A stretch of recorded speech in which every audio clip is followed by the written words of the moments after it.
We could still. We knew about these, Nadine and David. Yep, I knew about them. Thank you.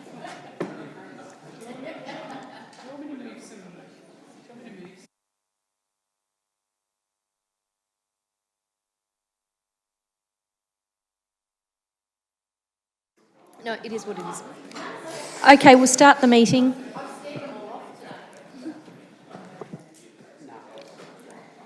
Welcome everyone. Nyama, Wandjeri Woyorangulin, Gunganinu Bik Wenuap Darabandari, Nyaryana Nyanga Bik Ban Ba Nyagu, Gagukal Nangit Bambuth Yelingbu Ba Gamaji. I acknowledge the Wurundjeri Woiwurrung people on whose land Darebin Council stands. I recognise their continuing connection to land, water and culture and pay my respects to elders past, present and emerging. It's great to see the gallery so full today for this meeting. We'll go through the agenda that I hope most people have had an opportunity to have a look at. Membership is as listed in the agenda, and we have apologies from Councillor Gaetano Greco, Councillor Kim Lasserf and Councillor Steph Amir. Councillors, are there any disclosures of conflict of interest today? There are none. I'll move to confirmation of the minutes of the council meetings. Moved by Councillor Williams and seconded by Councillor McCarthy. All those in favour? That motion is carried. We'll now go to question and submission time, but before we do, I would like to remind all councillors of my expectations in relation to conduct in the meeting, that we remain respectful of each other at all times, speak to the issue, and remember, and this is both for members of the gallery as well, that our council chamber is both a workplace and a public space, and it should be safe for all members of the staff, the council and the community. So, in relation to question and submission time, we'll start with the questions that have been submitted prior to the meeting. I'll invite people to come up to the lectern and read their questions, stating first their name and postcode. Once we've had questions that have been received on notice, there'll be an opportunity for any other community member to make a question. There's also an opportunity for people to make a submission, and you may make a submission directly before the item on the agenda or at the beginning of the meeting if you prefer. So, the first question that has been received is from Mr. Chris Erlandson. I can't see Chris here, so I will read his question. Question 1. Does the Planning Department use the same definition of a canopy tree as used in the Open Space Strategy? And the response. The Open Space Strategy refers to canopy cover as vegetation over 3 metres. The Planning Department, I've just got an interruption in my notes here. I might actually ask if an officer could pick up on that question. Thank you, Ms Olivier. Through you, Mayor Rennie. The Planning Department has several different tools and they use different measurements. So the short answer is no, the measurement is slightly different depending on which tool you're using. Officers are more than happy to go through the detail if that's of interest. Okay, thank you. We'll convey that to Mr Erlandson as well. The second question is, considering the increasing amount of development, will there be an actual percentage increase to open space in Darebin and in Cazaly Ward in particular? Thank you, Mr Erlandson, for this question. Council acknowledges the challenges with regards to the increasing amount of development and the need to increase open space in Darebin. A key action in the Open Space Strategy is an increase in the Open Space Levy, which will be used to purchase new and upgrade existing open space. The Open Space Strategy also proposes the development of a strategic land acquisition plan, which will prioritise the acquisition of new open space based on a number of factors, including whether it fills a gap in the open space network, whether it is in an area of high population density, whether it's in an area of projected growth, etc. There are also some large state government projects proposed for Cazaly Ward, including the LXRP or Level Crossing Removal Project, which will open up considerable amounts of usable open space as a result of elevating the train lines. and as part of the redevelopment of the Preston Market, new open space will be provided. So while we don't know the actual percentages of new open space or the rate of development, we project an increase in new open spaces both as a result of state government works and, should the open space strategy be adopted, as a result of the proposed increase to open space levy and the associated proposed strategic land acquisitions. I received 2 questions from Mr Brian Sanigan. Both questions have been answered and relate to subject matter that's previously been responded to. Accordingly, I will not read those out. I have 2 questions from Mr Dean Hayward. Is Mr Hayward here? No, so I'll read Mr Hayward's questions. For anyone who has lived in Darebin for a long time as I have, it's obvious that Darebin's parks and open spaces are not of a high quality and will suffer from poor vegetation provision, which will only get worse under climate change. Can you therefore explain why the open space strategy has not highlighted this as a key issue and has no action plan to address it? Thank you for your question, Mr Hayward. We agree with you that many of our open spaces don't have enough vegetation. We have been responding to this for many years. For example, we plant a minimum of 5,000 new Indigenous plants along the creek corridors each year and 1,700 new trees a year in streets and parks.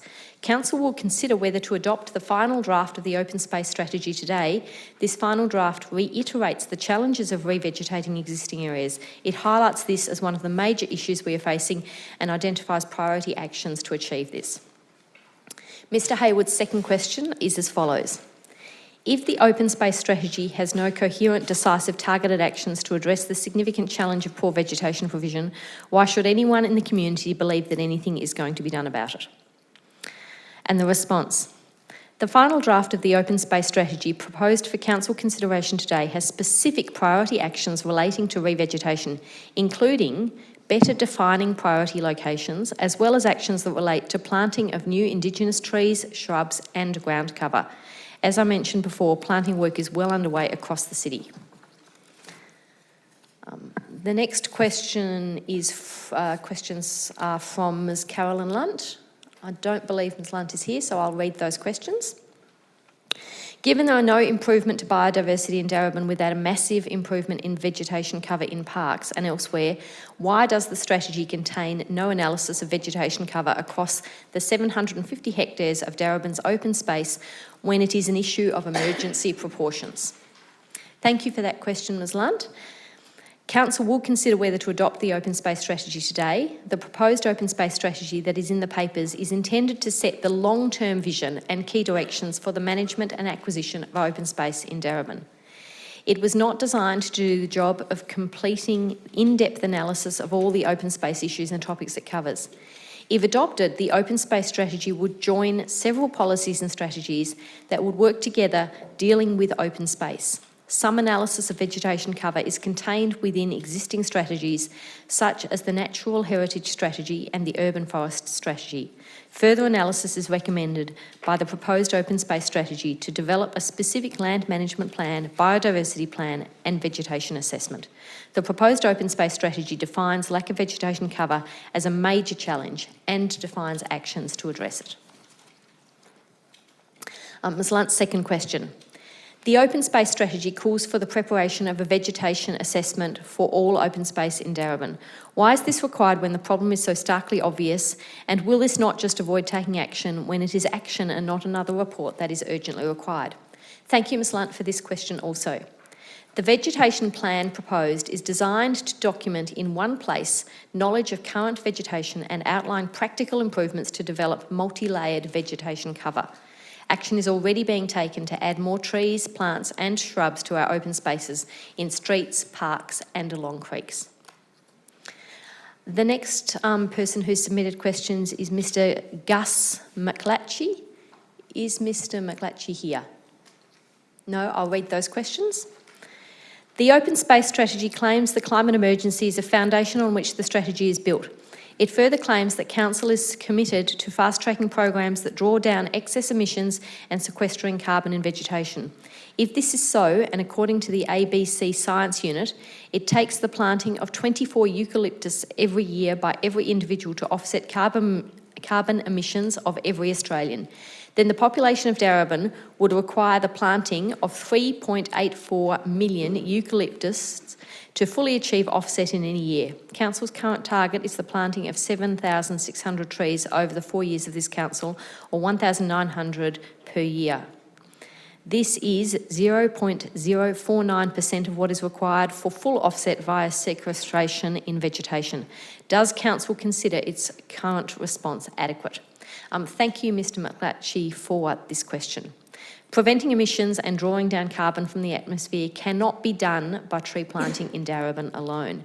As you point out, the area available is not enough. Even if there were no houses, this would be the case. The proposed open space strategy relates to vegetation cover, which can help reduce the impact of climate change by cooling the city. The proposed strategy also prioritises biodiversity, which is important as flora and fauna will also need help to survive as the climate changes. Council's climate emergency plan sets out Council's holistic plan on the climate emergency. Today, we are also considering several other items that will help address the climate emergency, including a proposal to purchase renewable energy for council buildings and a proposed submission to the state government's inquiry into tackling climate change in Victorian communities. And Mr McClatchy had a second question. How does the open space strategy, via an action plan or otherwise, move us towards greater sequestration via vegetation? And here's the answer. The proposed open space strategy that is in the papers sets direction for increased vegetation cover and tree canopy cover, which will play a small role in sequestration. We will be considering this today. Those are the questions that I've received on notice. I also know that Ms Kirsta Hawkins has a question. I'd like to invite you to come up now and ask your question. Welcome. No, we'll get that working for the audio feed. Is it working? Oh, hi, my name is Kirsta Hawkins. My postcode is 3072. My first question is, how is Darebin Council engaging with the state government to solve the recycling crisis, and what is the timeline on these engagements? Thank you for that question. I'll give a very brief answer, but then I think I'll actually hand over to council officers to give a more complete answer.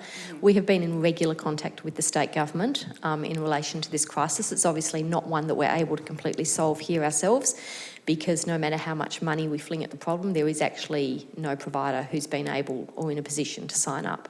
So I'll hand over to Mr Hewitt, I think, to give us a more detailed update. Through you, Mayor Rennie. Thanks for the question. We have been working hard with other providers to try and score a contract. We're aware that the market is limited in Melbourne, in Victoria and in Australia. We're hopeful that we can find another provider who will receive council's curbside recycling material, sort it and then recycle it, and we continue to work on that basis. Thank you. Would you like a second or follow-up question? Yes, can I have that, please? What kind of programs is the council considering on a smaller scale to help our local recycling management? For example, deposit collection for bottles and cans, at-home sorting initiatives, or public education about the recycling crisis? Thank you. For a number of years, Council has been involved in recycling education to try and improve the quality of recycling stream. Contamination is one of the biggest problems in terms of recycling in Australia, and we need to reduce contamination rates. So our recycling education program has been targeted to reducing contamination. We've also been significantly involved in lobbying for a container deposit scheme. Victoria is the last state in Australia that doesn't have one already implemented or in the planning stage. So we think Victoria needs a container deposit scheme, and we've been advocating very strongly for that. Once again, I'll ask Mr Hewitt if you'd like to add anything to that answer. Through you, Mayor Rennie. Also, the Resource Recovery Centre in Reservoir is able to take recycled, sorted material, and that gets fully recycled. Do you want to add? And I'll invite the CEO to add anything further. Thanks for the question. There's actually a lot going on, which was why so many people wanted to answer the question, I think. So since SKM's closure, Council's been very active in the advocacy space as well. So Council has started a petition requesting that the state government, so one of the issues surrounding this is a lack of joined up approach across 3 levels of government, and it's a very complex governance space. So one of the key matters that Council's calling for is the establishment of an independent waste authority by the state government to bring together all of those disparate agencies that have responsibility for waste into one agency, such that they can then work with local government and federal government equally to try to get some joined up, because as you know, supply of materials is as important as stopping people from purchasing materials. In addition to that, so we will invite everyone to sign the petition. We're at more than 2,000 signatures so far, so that's online under the Mayor's social media on Council's Facebook page. Council's also just about to start a municipal-wide food waste diversion program. So food waste, we know, is a really big, significant additive to our waste stream. So that's about to happen after a really successful trial 18 months ago. So we're very proud of that. In addition, officers are currently working on revising our waste strategy, which will look at future initiatives, ways in which we can work with other municipalities on new technologies and the most sustainable options available, so that we can look at things like streaming differently, product supply, what happens with the materials at the end points and the circular economy, and as well as charges. And that work will be this side of Christmas. As the Mayor said, we've been advocating for a container deposit scheme, and we've also really ramped up our social media presence. So if you have a look at our Facebook page, for example, you'll see a couple of our staff have been involved in showing community how easy it is to actually do ordinary daily tasks and reduce their consumption of materials that aren't recyclable, so reduce the single-use plastic, for example. Our manager of comms was in last week's video showing how you can take glass bottles to the market and they'll weigh those. And so just really simple ways to educate the community about perhaps if we do some behaviour change as well, because it's one thing to try to resolve the collection process, but really what we want is long-term behaviour change. The other thing is that one of our councillors, Councillor Messina, is the chair of the Metropolitan Waste Forum. So she's council's voice and in fact a leader in the sector in that regard, and very actively trying to promote the cause for local government. So I think that's a pretty strong summary of what we're up to. Thank you to Ms Wilkinson and Mr Hewitt, and thank you very much, Ms Hawkins, for your question. I'd like to invite other people to come and ask any questions. You don't have to have submitted beforehand. If you've been sitting here thinking about a question, I'd particularly welcome some young people who have come for today's meeting. If there are issues in Darebin of interest to you, please don't hesitate to come up to the lectern and ask a question about those. Are there any further questions? You look young to me. You're very well. Good afternoon, Mayor and Council. I just had a follow-up question. The Darebin Resource Recovery Centre that you mentioned does accept waste that's been separated and recycles it. So I'm just curious about what the ceiling is on material that's accepted there and why, for example, material couldn't be collected if it was separated, and if there was some way of moving towards that. You mentioned, Mayor, that you can throw as much money as you like at the problem and it won't sort it because you're looking for a provider, but it seems that you have some sort of recycling happening already. So I'm just curious. Thanks. Thank you for that question. Can I just grab your name for the record too? Oh, I'm sorry. Amos Roberts, 3072. Thank you. Mr Hewitt. Through you, Mayor Rennie. Thanks for the question. Council's curbside recycling contract picked up about 14,000 tonnes of material. The Resource Recovery Centre is able to take some of that recycled and sorted material, but couldn't take the sheer volume. What you need for a collection of that size is a MRF, what we call a MRF, which is a sorting centre, and our Resource Recovery Centre couldn't take that sheer volume. So that's why I think in unison they complement one another, both those services, but it will certainly take some material. Could I just ask a quick follow-up? I'm just curious about how much more, for instance, it could take. Is it at capacity Because clearly, at least some of the waste, I mean, at the moment, we're hoarding our waste, some of it in our shed, and separating it and hoping, and I'm sure there are many other people equally alarmed by the crisis. And if there was some way, perhaps, that even people in the community could help collect and separate, people would probably be willing to, but it depends on how much more capacity there is. Thank you for that question, Mr Roberts. Through you, Mayor Rennie, I'll actually have to get back to you on that. It's Outlook's actually a social enterprise, an independent social enterprise that has contracts with other councils and is also open just to the community. But I'm really happy to take your details and give you a call about their capacity. I know at a domestic level, so waste that you've been hoarding, you would absolutely be able to take there. There is a fee, but you would absolutely be able to take your material. But hopefully we'll be in a position to, have a more municipal-wide solution soon. The other thing I would encourage you to do is any ideas that the community have regarding waste collection and particularly recycling, please feel free to email me because we're all ears. We'd love to hear it. Thank you. And can I just clarify, I don't believe there is a fee for recycled material. I believe that recycled material is free. Yeah, so there is no fee for the separated recycled material. You can take any household volume there with no fee. I'd like to invite any other questions. Is there anyone else who would like to ask a question? Mr Nugent.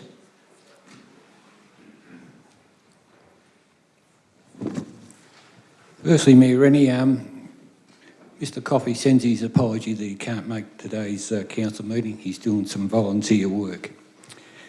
John Nugent, 3076. Mayor Rennie, could you please advise from October 2016, what was the total redundancy payout or what was paid to staff to date and who signed off on these payments? Thank you, Mr Nugent. I'll refer that to the CEO, but I'm not sure we'll be able to provide an answer today. No, that's fine. So we'll take that on notice. Yep. And my second question is, Mayor Rennie, I was so disappointed with the reply to my question. It didn't answer the question. I asked if it was re-Donoff master plan, so I'll ask the question a little differently. Is the southeast corner on Donoff West part of the master plan? What work will be carried out? When will the work be done? And what has been planned to Oval Number 1 on Donoff West? Thank you. Thank you, Mr Nugent. I might take that on notice also. Thank you, and I'm sorry if you didn't find the last response satisfactory. Are there any further questions? No? So after question time, we move to submission time. Although members of the gallery have an opportunity to ask submissions before the actual item, which is preferred, is there anyone who isn't able to stay for the actual item and would like to make a submission on any item now? No, great. So we'll move now into petitions. Are there any petitions? No, there are no petitions to be tabled today. And that brings us to urgent business, item 7. There are 2 urgent business items. Councillor Lawrence. Yes, Mayor Rennie, I had an urgent business item in relation to current situation with Tamil family that's been taken to Christmas Island and is subject to an injunction this Wednesday. Thank you, Councillor Lawrence. That has been assessed as urgent, but we'll need to move that be accepted. Somebody able to move that be accepted? Councillor McCarthy, and seconded by Councillor Messina. All those in favour? Thank you. That item is now on the agenda. So, Councillor Lawrence, you now like to move your motion? Okay, we're doing the other one? No, this one. No, we'll do them one at a time. Mayor Rennie, I don't know if everyone's got a copy of that. We're just trying to get it up onto the screen, Councillor Lawrence, so just allow us a minute and we'll try and make sure that way the gallery can also see it.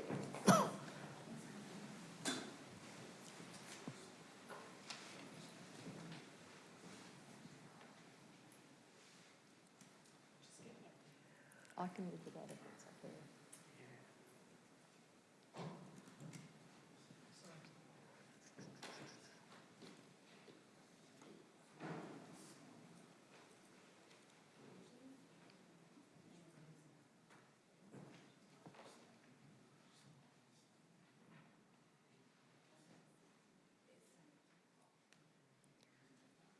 Apologies for this delay. You're welcome to talk to the person next to you while we're sorting it out. Sort of silence. Oops.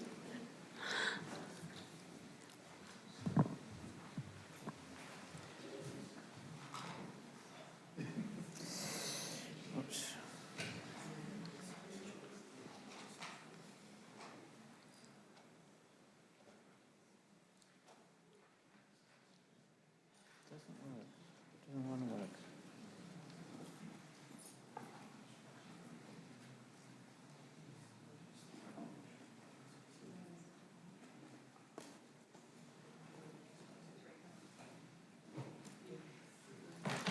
Okay, I'm not sure how long this will take to fix up, but Councillor Lawrence, could I get you to read your urgent motion nice and slowly so that people can potentially take notes? If you could read it particularly slowly and okay. clearly, that would be great.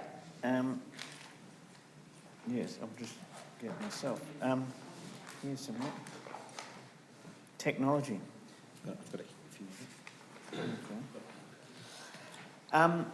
Yes, this is a fairly simple motion. I'll just read it out and fill in some background if there's debate. The council resolves to email to the Premier of Victoria with it regarding, rather than with, make it edit on the fly, regarding a potential offer to settle the Tamil family being held on Christmas Island via Victoria's skilled migration quota, given the need, missing a D, for workers in Victorian regional meatwork factories. Thank you. So that's been moved by Councillor Lawrence and seconded by Councillor McCarthy. Councillor Lawrence. Yes, Mayor Rennie, I'll just go through quickly. Obviously, I think people here in our community have been involved in some of the vigils and rallies and also obviously the protests that started at, the contact that started at 120 Camp Road in Broadmeadows, and it's been well documented how the family were taken at night towards Darwin. An injunction was placed on their removal from the country. That injunction's been deferred. It was heard on last week and it's been deferred till this Wednesday, hence the urgency of this motion and the need for electronic communications. I've been talking to the Refugee Action Collective and also the Tamil Refugee Council, not directly with the family. Obviously there was a large rally yesterday attended by a number of people, a number of unions, a number of political parties, a national leader of Greens Party and others at the State Library on the situation. And obviously the Leader of the Opposition federally has called on the Prime Minister Morrison to intervene and allow them to stay. The family are well settled in Queensland. The husband is working in a meatworks, and the two girls, 2 and 4, were actually born in Australia. So it's a distressing situation for many people who are watching this unfold. The situation at the moment is the more voices that are put towards this cause, the better. And while the family seek to stay in Queensland, at this point, given that the very large Tamil community in Victoria, it would be significant if the state government made an offer similar to the offers we've seen from the Prime Minister of New Zealand in these types of situations, to show the lunacy of this when we've got someone who's actually settled, they've got a family that we're splitting up, we've got 2 kids who are born here, and in Victoria we actually have a need for skilled labour at all our meatworks, and it's not insignificant. I know myself, my involvement in Central Victoria, there's nearly 2,000 workers just in Central Victoria alone, and many of them are coming from overseas. So this just seems absurd, inhumane, and it just does seem something where the state government could add their voice and give another pathway, a humane pathway. Thank you, Councillor Lawrence. Councillor McCarthy. Thank you, Councillor Lawrence, for putting this on our agenda, and given the urgency, happy to support it. I think it's also worth noting, and anyone who's followed the media commentary in relation to this matter would know that the Minister for Immigration has what are described as extraordinary powers. In fact, one commentator described them as godlike powers in terms of making decisions in this space. And whether it's the Immigration Minister, whether it's the Prime Minister, whether it's a sit-down between our state leader and our federal leader, whatever it is, where there is a will, there's a way. And I'd like to think that a more compassionate approach could be afforded to a whole range of people who are struggling and suffering in detention centres, and also obviously around the world in refugee camps. Here we have a very particular situation, a very particular set of circumstances that are quite urgent, and I think Councillor Lawrence's proposal to try to change the advocacy tone from one of simply outrage to something that's highly practical may be a positive injection in this conversation. But given the Minister's powers, and it's completely up to the Immigration Minister to make a decision, if Victoria could offer a solution, then by all means I would strongly advocate that they do that. Thank you, Councillor McCarthy. Are there any further speakers? Councillor Newton. Thank you, Mayor Rennie. I'd like to propose an amendment, and it's really just about the wordings. So currently the motion reads that Council resolves to email to the Premier of Victoria with an offer to settle the Tamil family. So it sort of sounds like Council might be offering that. So I think to clarify, I'd like to propose that we say that Council resolves to email the Premier of Victoria to request that he offers. Councillor Lawrence, is that acceptable? Yeah, I moved it with regarding, but I'm happy to accept that form of words as well. Okay, and Councillor McCarthy? Yep, okay. Thank you. Thank you. Are there any further speakers? No, there being none, we'll put that to the vote. All those in favour? That motion is carried unanimously. Thank you, Councillor Lawrence, and we'll note that that was unanimous. Councillor Newton? Thank you, Mayor Rennie. So I've got an urgent motion about the school strike for climate that's been circulated. Okay, so we'll need a mover to put that on the agenda. That's moved by Councillor McCarthy, seconded by Councillor Messina. So we're voting about whether we accept this item of urgent business onto the agenda. All those in favour? That's accepted onto the agenda. So, Councillor Newton, it looks as though we still don't have the screen. So can I ask you to read your motion out very slowly and clearly so that everyone can hear? Yes, thank you, Mayor Rennie. So the motion is that Council, 1, sends a message of support to the students striking from School for a Safe Climate Future at the Global Climate Strike on 20th September 2019. 2, publicly declares Darebin Council support for the Global Climate Strike on 20th September 2019, in line with Council's recognition that we are in a state of climate emergency. And 3, and declare Darebin Council support for the 3 demands of the school strike for climate. A, no new coal, oil and gas projects, including the Adani mine. B, 100% renewable energy generation and exports by 2030. And C, fund a just transition and job creation for all fossil fuel industry workers. Thank you. So that's the motion. Is that seconded by Councillor McCarthy? So, Councillor Newton, over to you. Thank you, Mayor Rennie. So this is a motion that I spoke to a student called Gina, who's a volunteer with Oxfam, about this motion. She requested this. So this is really one that's student-led. So there's a huge strike happening on the 20th of September. This is part of a worldwide movement. For example, Greta Thunberg was recently in the UN headquarters with about 1,000 students calling on climate action. And one of the things I found really interesting about that rally is that the speeches that they are calling for a system change, not climate change, and don't just watch us, join us. So this is a student-led protest, and we know there's a lot of students from Darebin that are planning on going to this rally on the 20th, and their demands are no new coal, oil and gas projects, including Adani, 100% renewable energy generation and exports, and funding for a just transition and job creation for all fossil fuel workers and communities. And just to speak briefly about the importance of the Adani mine and how important it is to still try to stop that. We know there was an article that I read on the weekend that talks about how if Adani goes ahead, there's also a new mine from Clive Palmer that he's keen to open after that. And we know that if Adani goes ahead, that's referred to as the icebreaker.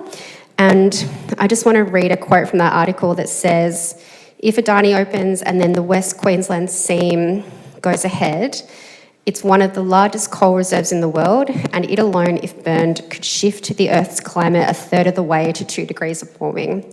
So obviously it's incredibly important that the students and as a nation we work against that and try to stop that happening. And I think it's wonderful that we as a council can support this student-led action. Thanks. Thank you, Councillor Newton. Councillor McCarthy. Thank you, Mayor. Thank you, Councillor Newton, for taking the initiative with this. I probably should declare a bit of a conflict in this one because my daughter is one of the student strikers and will be leaving school on the particular day, as I know many students in Darebin will be, not just from high schools but also from primary schools supported by their parents. So I think it's worth noting that this is something which obviously kicked off after Greta Thunberg's own protest outside the Swedish Parliament in August last year. And grew rapidly around the world. There are some 150 countries around the world where students are engaged in these actions, not just on these key days, but also often on Fridays as well. And if we look at what this has done, it's in fact very aligned with Council's work around the climate emergency. So in some places, in some jurisdictions, students striking for a safe climate future have actually convinced their councils to adopt a climate emergency position, not unlike councils. So these two movements are very closely aligned, as they are with what's described as the Extinction Rebellion, which is another community-led movement of great significance, which I'm sure we all support here. The critical thing that I think we need to do as a civic body, as an institution, and this is why I welcome Councillor Newton's motion, is that we need to send a clear message as a city that we support young people taking a stand, that we stand with them, that we'll march with them, and that generations that have come before have failed to address the massive issues that have led to the climate crisis that we now face. So this next generation is standing up. They are taking action on par with every social movement in history, and the critical thing at this point in time is that institutions like ours take that stand, show our support, and of course encourage schools and other organisations in the community to get behind young people and to stand with them. I'll just end it there, other than to say I hope I see lots of you at the student strike in solidarity. Thank you, Councillor McCarthy. Are there any further speakers? No, I'll put that to the vote. All those in favour? That motion is carried unanimously. So that brings us to the end of urgent business. I might just say at this point, for those who have joined us and this is your first council meeting, you've probably got the swing of it by now. For a motion to be carried, it requires a mover and then a seconder, and then it gets debated. And once it's been debated, it gets put to the vote. So those two items of urgent business have both been moved and seconded and put to the vote, and they have both passed. So we'll now move into consideration of reports. And we've got 12 reports in front of us that we're going to consider today. And the first of those relates to Kids Undercover. And so I'll ask if there's a mover for this item. Councillor Williams, and seconded by Councillor Messina. So Councillor Williams. If you haven't also seen, each councillor has to stick to time. I'll just get that clock to pause for a second. So the mover of any motion has 3 minutes to speak, and the seconder and any subsequent... We'll start it again, Councillor Williams. We'll start it again. And the second and any subsequent speakers have 2 minutes. If anyone speaks in opposition to a motion, then the mover has what's called a right of reply, so they can come back and answer any of the arguments that have been put forward in the debate. So, Councillor Williams, we'll start again. You have 3 minutes. Thank you. This item has come to council to finalise the process to enter into a lease with the land at number 1 Spring Street, Preston. It goes to the site where we would like to have kids, well, so the agreement will be going with the Kids Undercover, which is a not-for-profit dedicated to preventing youth homelessness between the ages of 12 and 25 years of age, who have already, usually kids who are already either homeless or actually at risk of being homeless. Which is a wonderful initiative that I believe in preventing and supporting these young children, or young people I should say, that seem to be in a very high risk at this point in time. The whole point of this is to build the foundation and to prevent this from occurring. Now, what will be built on the site would be 1 and 2 bedroom studios that has bathrooms, and it'll keep these youth from being safe, and it'll support them with scholarships. I can't speak today. So it'll be complementary scholarships for education and job training to empower those young people to achieve their goals. And all the studios that will actually be built on site are biodegradable, and they be built using local materials. So I believe from everything from the tops through to the bottom, that even if we are to pull it apart, that everything can be totally biodegradable. So why would we not want to have that here in Darebin? And of course, supporting our youth. Thank you, Councillor Williams. Councillor Messina.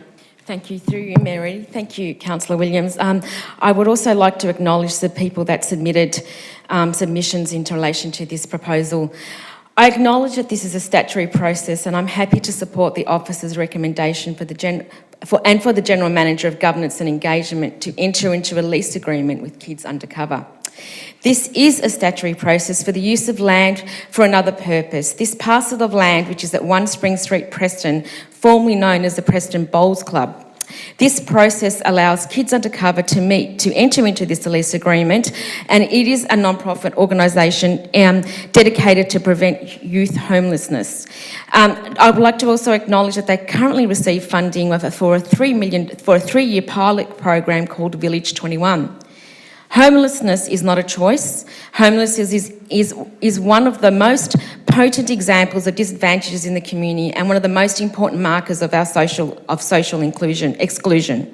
Homelessness can affect anyone. In fact, it doesn't discriminate. In fact, I can probably be homeless tomorrow if I was to lose my job, and anybody else perhaps in this gallery. Anyone can find themselves in an unstable home situation that can range from uncomfort to distressing and dangerous. Kids Undercover are here and are there to help our youth, and yes, our youth who are experiencing homelessness to find permanent safe place to live. This lease of land will provide a foundation for safe haven for our youth, to give them assistance to put their life back on track, finding them a home, find stability and a support network. This is a pathway for our future of the youth and their foundation to explore and be themselves. So I'm happy to support this. Thank you, Councillor Messina. Are there further speakers? Councillor Newton. Thank you, Mayor Rennie. So I wanted to speak in support of this proposal. This is something that is just so exciting for our area. So what we're looking at is having about 6 young people housed who may have been in foster care or out of home care until they were 18. And now this is looking for them from being 18 years old to 21 years old, to give them that chance to become independent. And what I really love about the project is that at the end of that time, they'll be able to get a reference for a private rental. So it's really putting them just on the right track for their adult lives. The only thing that I'm disappointed about is that, it's a fairly small number of young people that can be housed. So I'm really pleased that one of the submissions that we got about this said that they're really supportive of this initiative, that it's wonderful, and that I hope at the end of the lease consideration is given to extending the project or a similar project that addresses social need in the community. So I'm really hopeful that this pilot project is successful and that we can expand it further. Thanks. Thank you, Councillor Newton. Are there further speakers? There being none, I'll put that to the vote. All those in favour?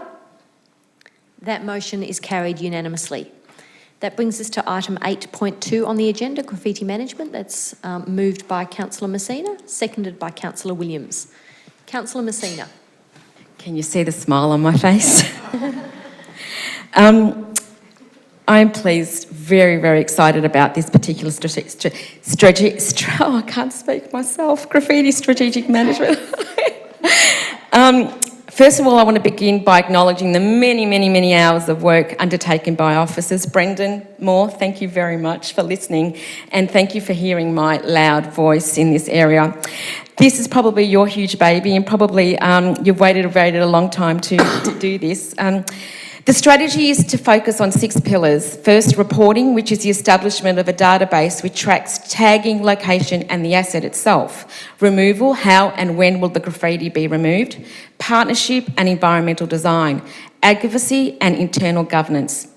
There's much to say about graffiti. I think it's important when you look at graffiti to ask the question, is graffiti an art or is graffiti a crime? And basically it comes down to the one single item, is that the ownership of the property, did they seek permission to actually tag or provide a wall art on that particular property? If the answer is no, then it is indeed a crime.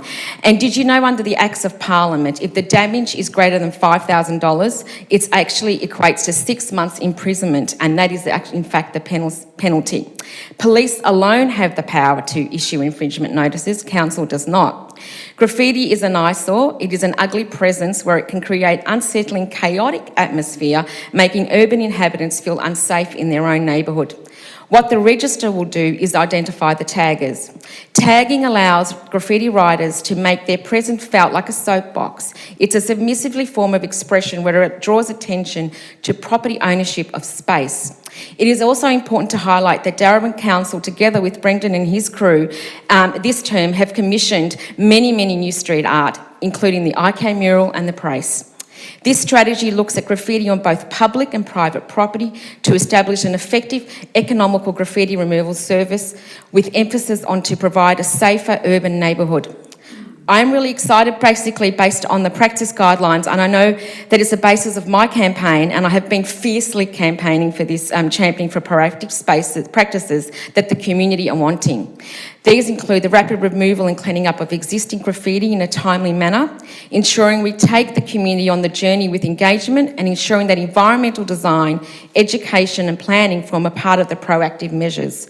We have also implemented a Darebin graffiti management removal priority table. This strategy also includes street art programs, festival and art memberships programs. You can see the smile on my face. I'm very happy to support this. Thank you. Thank you, Brendan. Thank you, Councillor Messina. Councillor Williams. Graffiti is a major issue, particularly with all municipalities, so it's not just Darebin Council. So I'd like to say a big thank you to our current staff and also previous council and current council. Over the last 6 years, I guess particularly myself and Councillor McCarthy has been fighting very profusely about putting amount of money towards graffiti management. Council has actually increased the amount over the years in resources towards graffiti management. It seems to be increasing. So the amount of money that we continually keep pouring into this, we just seem to keep more tagging and more graffiti seems to be occurring. So in working in collaboration with undertaking programs to improve the amenity of safety around places like shopping centres, we're actually working, this strategy actually works towards graffiti in areas that we, because graffiti is a crime. Let's face it, it's a crime. So what we're trying to do is trying to get a strategy together that we try and have a crime prevention. So what we will do is actually, through our environmental design and principles in this development and management of its public places, supporting residents by subsidising graffiti removal and ensuring that it's removed ASAP, rather than the longer it's left there, the more graffiti and extra tagging seems to occur. Ensuring that we have more street art programs, so we need to get on board in speaking to our residents and local businesses that we can actually have more murals on those buildings instead of people feeling like it's an area that can tag themselves and feel like that they're doing their own little artwork. Focusing on community strengthening opportunities in areas where graffiti is entrenched. So it's important that we keep that area as clean as 10 possible. seconds. That's all, thank you. Thank you, Councillor Williams. Are there further speakers? There being none, I'll put that to the vote. All those in favour? That motion is carried. That brings us to item 8.3, adoption of breathing space, the Darebin Open Space Strategy. We have a couple of submissions, so we'll go to submissions first. So we'll just take that down, and I'll ask David Taylor to come up and make a submission first.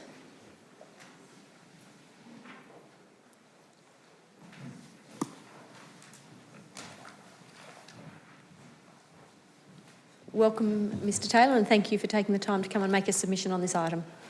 So you have 2 minutes. Thank you, Mayor Rennie and councillors. I make the following submission about the open space strategy. A key point is that the final strategy has been prepared in its late stages in haste. In a rushed atmosphere, interpretations of submissions have ultimately resulted in some poorly advised actions. One such example is action A10.3 on page 58. It calls for a vegetation assessment of Darebin's open space. At a glance, this might seem reasonable. It appears to start to address Darebin's chronic problems with poor vegetation cover. This is an issue that occurs across numerous parks, possibly 65 to 70 in number. The resolution of this decades-old problem is an urgent priority.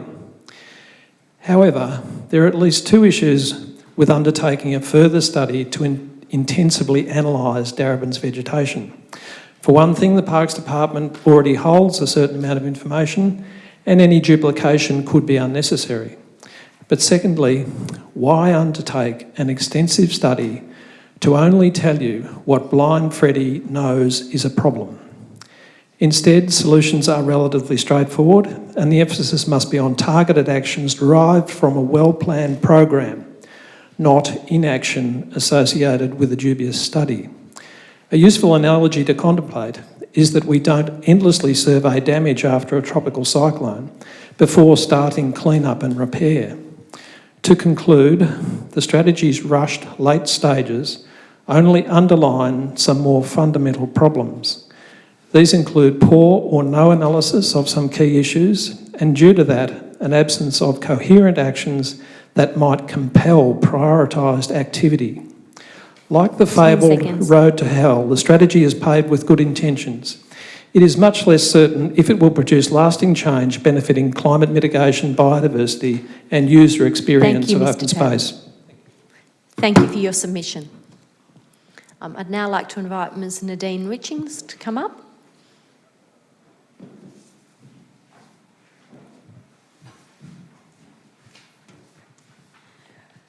Thank you, Mayor Rennie and councillors.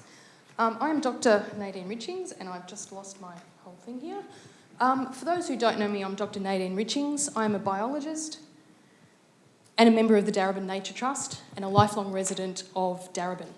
I currently live in the Latrobe ward in North East Reservoir, where I grew up. Biodiversity is the variation in life, including plants, animals, fungi and microorganisms. And it's the intricate connections between various species that form the web of life. Biodiversity is critical to life on Earth, including human life. To support biodiversity in Darebin, we must act with urgency to increase quantity and improve quality of green space, improve connections between green space to allow movement of wildlife. And we must be bold and creative with our ideas. Better biodiversity will improve all human engagement with and activity in Darebin open spaces by providing shade, a cooler environment and more engagement with nature. Breathing Space, the new Darebin open space strategy, is certainly heading in the right direction. And I acknowledge it has a stronger biodiversity content and focus than previous strategies and strategies of other councils. In our current environmental emergency, it must be reviewed and updated frequently and be underpinned by other detailed and robust documents such as a biodiversity plan. The open space levy being sought through the open space strategy will help Darebin to make these critical improvements. Informing the Darebin community about the importance of biodiversity is paramount, and I look forward to doing this as an engaged resident and member of the Darebin Nature Trust. Thank you. Thank you for that beautifully timed submission. There are no further submissions, so I'll now move to a motion. Councillor McCarthy, you have a motion to suggest? I have a motion. It's a variation on the resolution which officers should have. It's provided to them earlier. So we'll just make sure that we get the right motion up on the screen, or the one that you intend to move. Councillor McCarthy, can you just check that that's the motion you intended to move?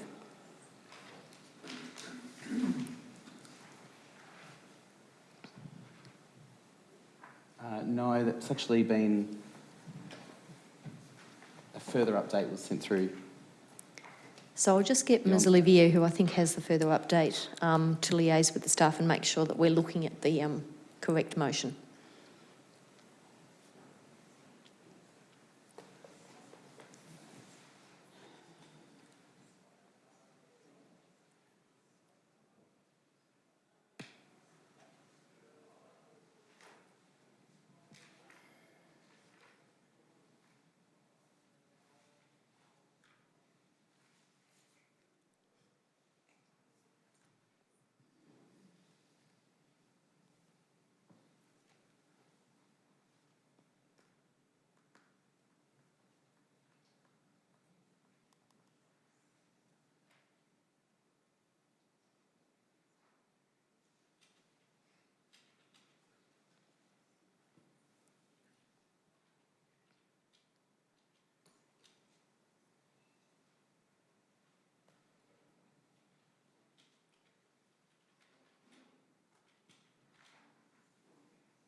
Councillor McCarthy, does that now look correct?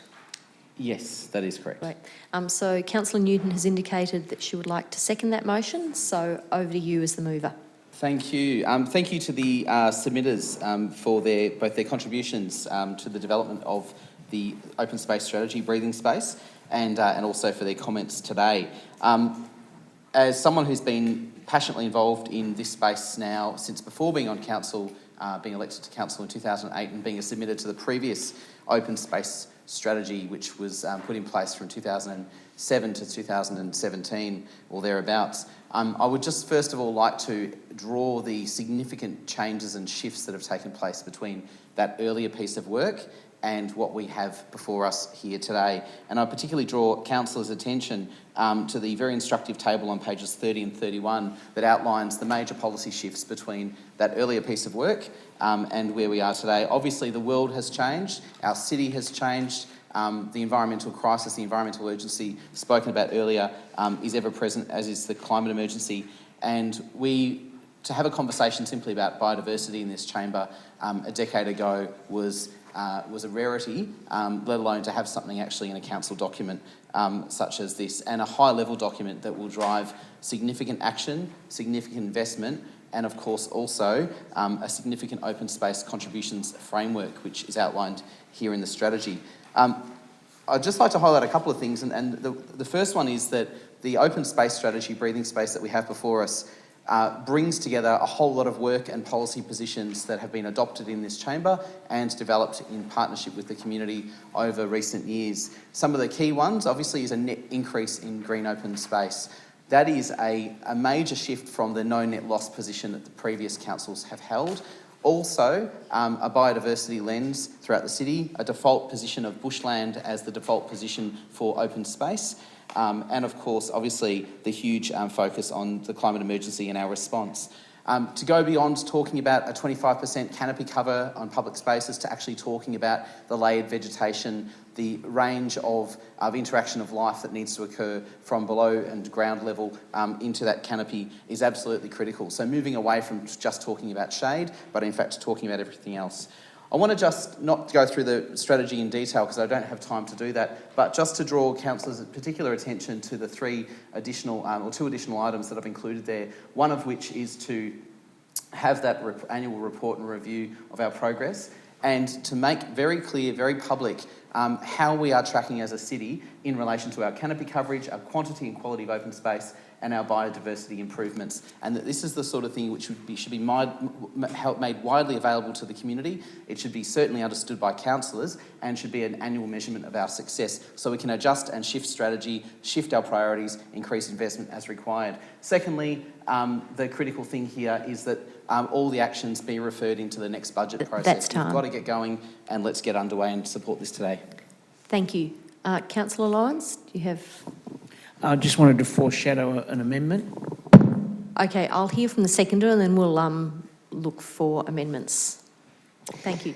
Thank you, Mayor Rennie. So I'm really pleased to support this motion. We've been working on this open space strategy for quite some time now, particularly with members of our Darebin Nature Trust. I'm very glad to have here today. And I also just wanted to talk about the fact that we had members of the Nature Trust show us around parts of Darebin on the weekend, and I believe the weekend before for councillors, and we saw Merritt Park, which is just on the creek there, and about how that has the most beautiful bushy feel, and you just don't feel like you're anywhere near roads, anywhere near houses, and you're just within nature.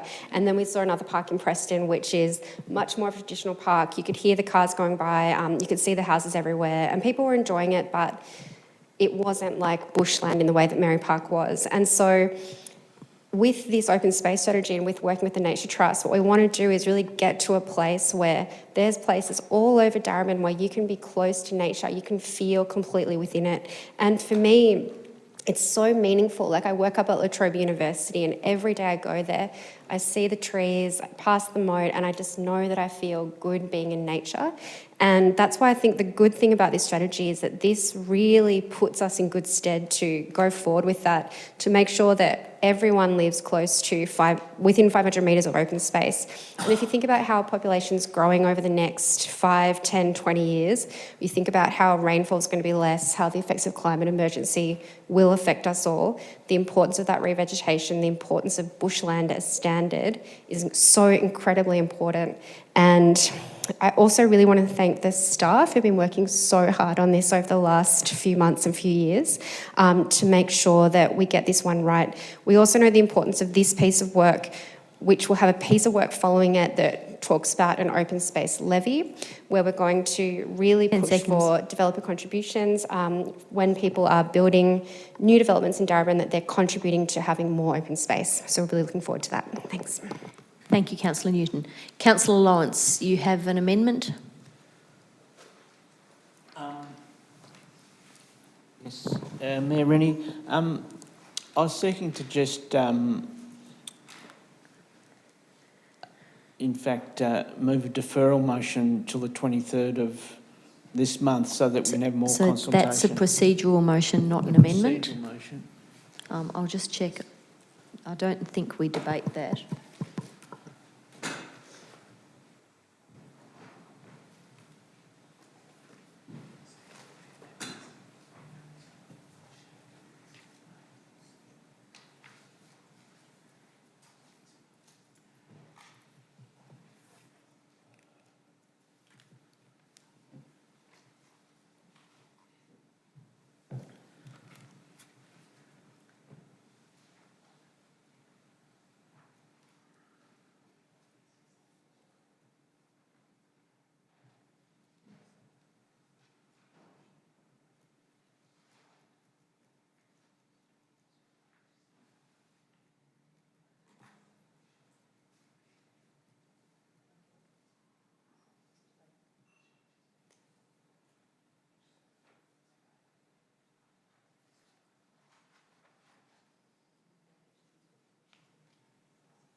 There's two ways to do this, Councillor Lawrence.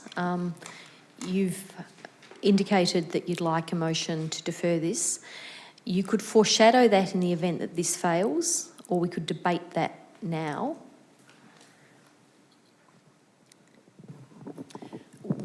It would be my preference that we... You're the chair, I'm in your hands.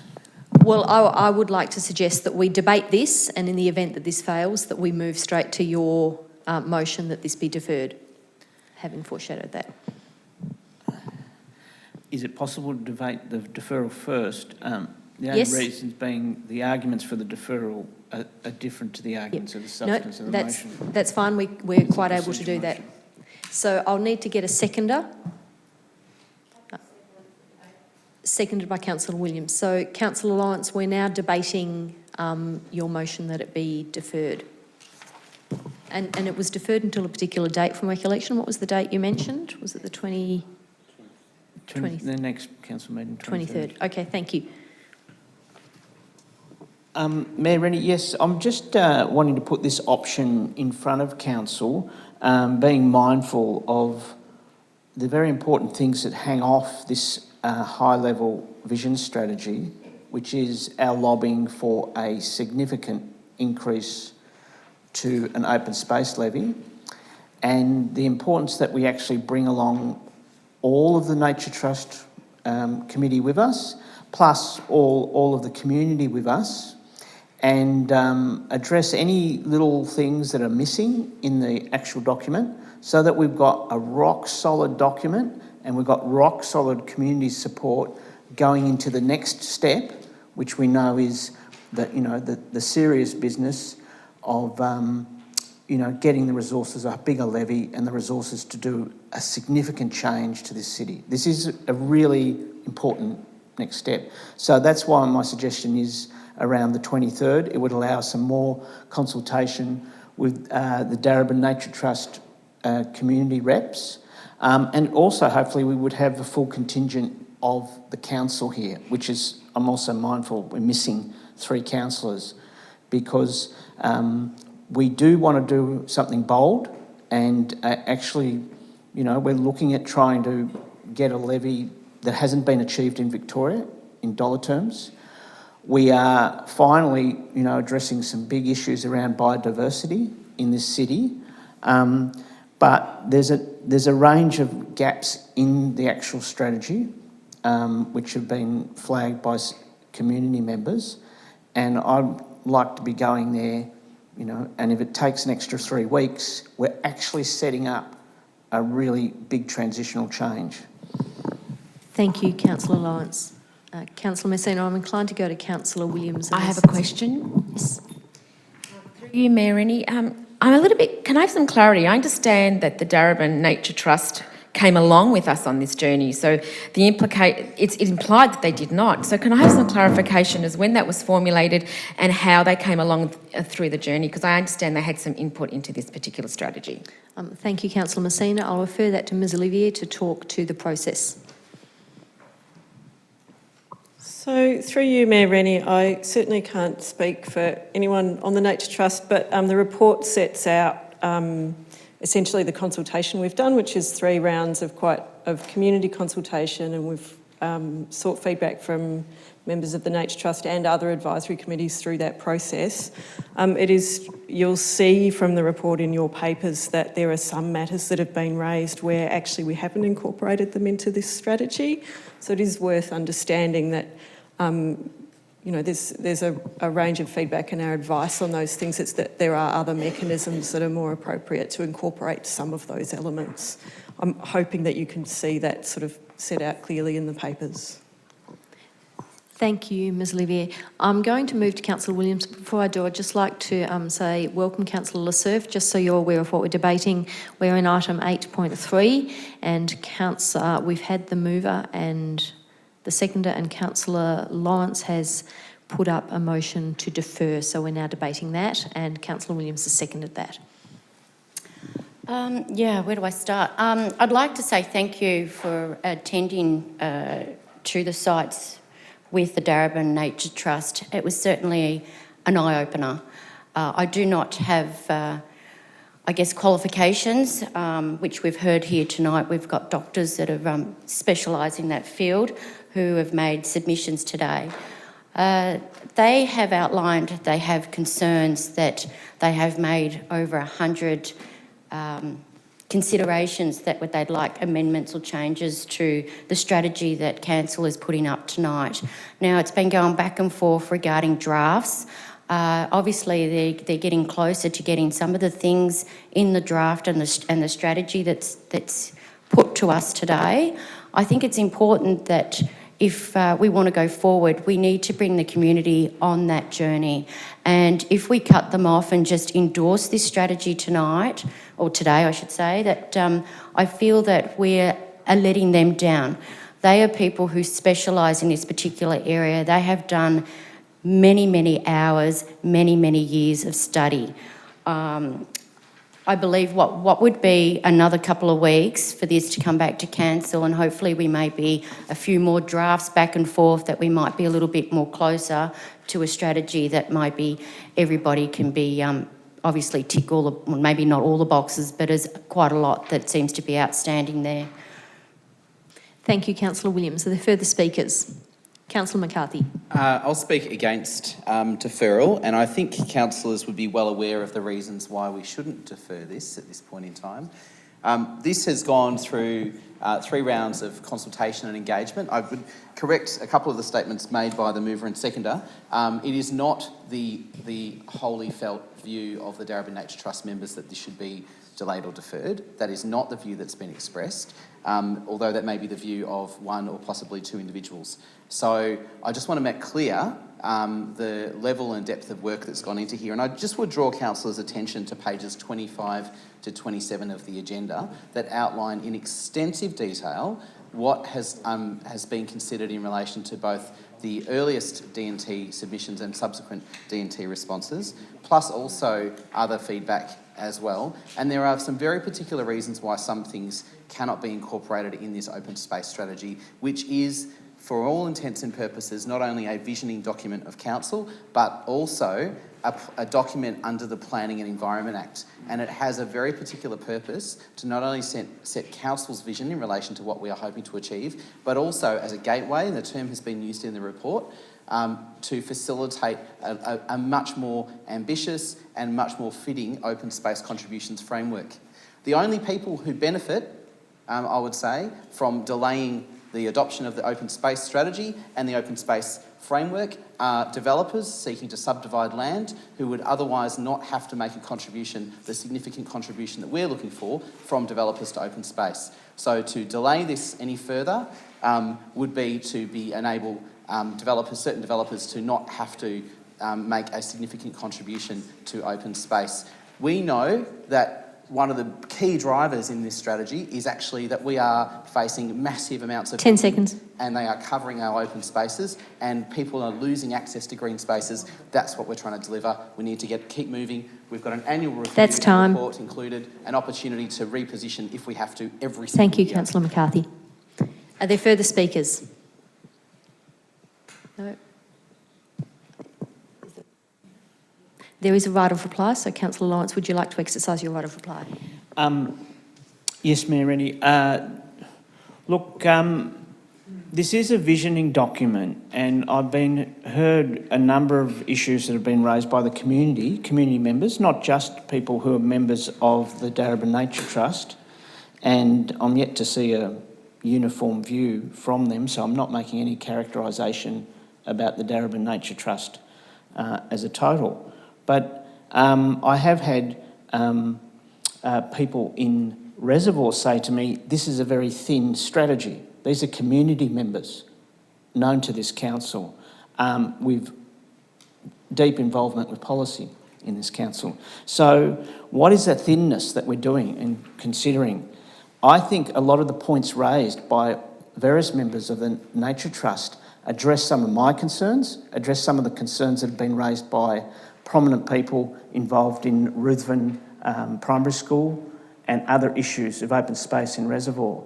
Those go to really having some action items, some strategy there underpinning how we're going to address the lack of quality that plagues many parts of this city, where access to open space isn't blocked by the non-availability of open space, but by the poor development of it, and obviously also the poor biodiversity development of it in terms of detailed understory plantings, etc. Terribly, a lot of these issues aren't addressed currently and they need to be ticked off, because otherwise we're sabotaging our own attempt to get a levy with a poorly detailed document. Thank you, Councillor Lawrence. Now, councillors, we're voting on Councillor Lawrence's motion that we defer the strategy. All those in favour? And against? That motion is lost, so we'll proceed with the debate on the strategy. Yes, Councillor Williams. There's a slight amendment that should be up on the board. It's just Happy to second that, Mayor Rennie. So before we get there, Councillor Lawrence, let's enable the mover and the seconder to look at it. So it's in fairly fine print. We might just try and get that up a little bit. Okay, so that council adds to ensure that eatable plants and fruit trees are accessible to the local community, particularly those with greatest need to access food. Mayor, before I give any consideration to this, I think this is actually already picked up in our urban agriculture strategy. I would ask if I can get a view from officers in relation to whether I'm correct in that assessment, because I don't want us to be...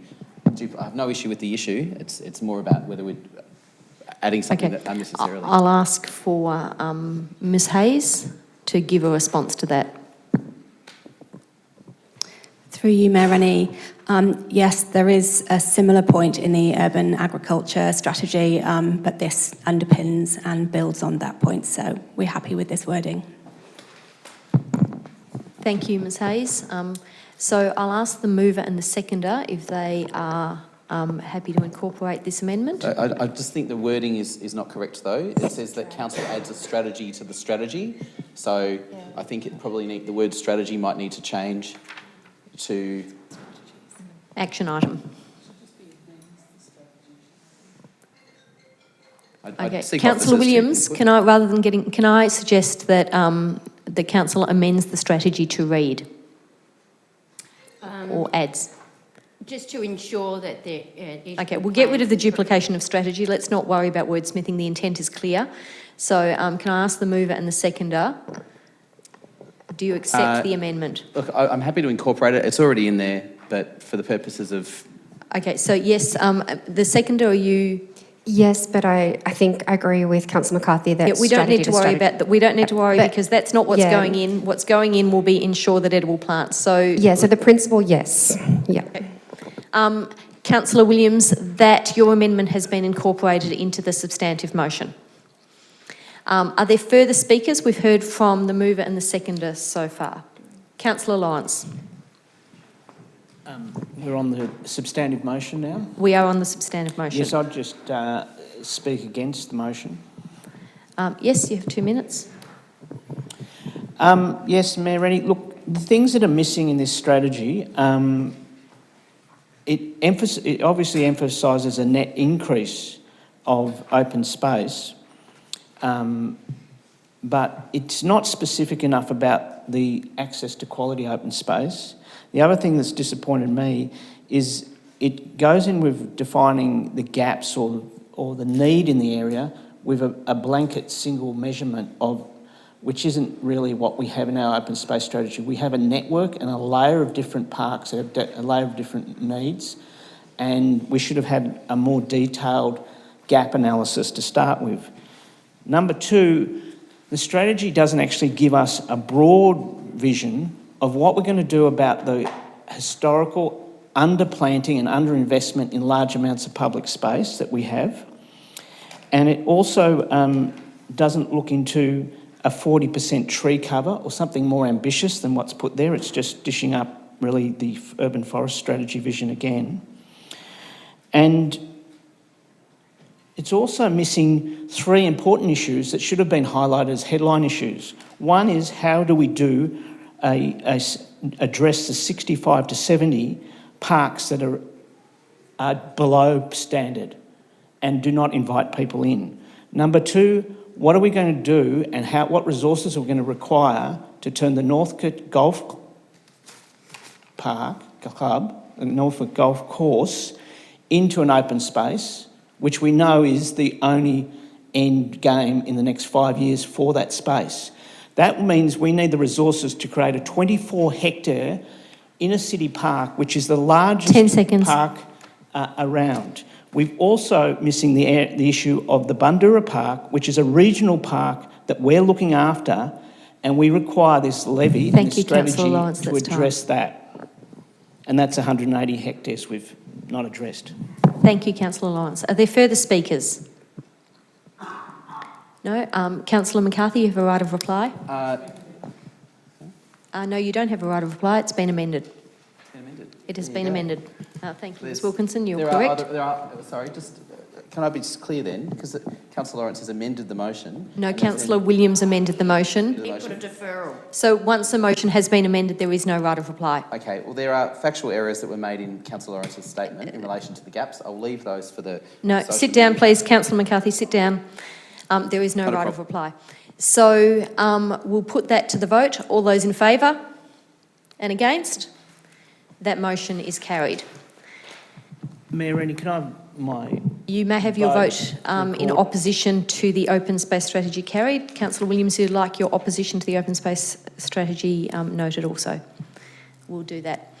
That brings us to item 8.4 on the agenda, submission to the inquiry into tackling climate change. Moved by Councillor McCarthy and seconded by Councillor Lassurf. Councillor McCarthy.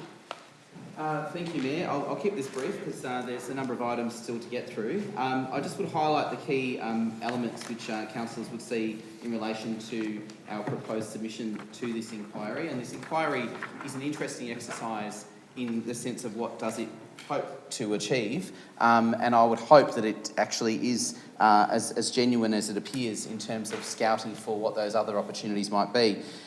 Some of the opportunities that Council has identified in its submission are to remove the burden of action from communities by committing to and taking climate emergency action at a state level. We know in a city like Darebin, our residents have for decades now been doing their bit in intense ways at their own cost because they want to take action in response to climate. They haven't always necessarily been well supported at the state level in those actions. Increasingly, we've seen some positive work come out of the state government, some of which has copied or followed models such as those developed here in Darebin and elsewhere. But there have been huge impediments put in place, and so removing those barriers is absolutely critical. If people want to go off grid and produce their own energy on their roofs, then government should be backing them and supporting that, not putting in regulatory barriers that make that harder. Of course, the submission also refers to the need for us at a state level to transition to 100% renewable energy generation. We know we are a state that is still highly dependent upon brown coal for electricity production. So a lot of the actions that are required are at a state level, not just at a community level. One of the challenges with a submission process like this is making sure that we don't go down the path of making this all about individual behaviours, because so many of the individual behaviours by those who are willing to undertake them have been undertaken and continue to be, often in the face of government inaction or barriers. But critically, we've identified in here, and it's also recognised in the motion to the MAV and in our earlier motion to the Australian Local Governments Association's National General Assembly, the need for state government to invest in supporting climate resilience, particularly at the local municipal level. We know that there are cities all around Victoria, not just those that are coastal that are facing sea level rise, all those that are inland that are facing huge drought and other impacts on their infrastructure, their environment and their populations, but even in urban environments where we have huge heat island effect, that we need significant state investment to keep people safe, to keep property safe, to keep the environment and other species safe as well. And that's why we've proposed a $1 billion fund for councils in relation to this. I would just finish by saying that this is a really robust submission. I hope it provides a good template for community members that also wish to make submissions. There are some key points here we'd love to see echoed as well by many in our community, and I'm sure other councils will be picking up some of these points as well in their submissions. Thank you to the officers for all their work. Thank you, Councillor McCarthy. Councillor Lassurf. Following on Councillor McCarthy's comments, we welcome this opportunity to make a submission to the parliamentary inquiry. As we all know, Darebin has been at the forefront of climate leadership for a very long time, and this gives us an opportunity to talk about our experience and the things that we've done to help our community take action and take action ourselves. As Councillor McCarthy alluded to, though, the level of change that is required to respond to the climate emergency is significant, and we need to do it quickly.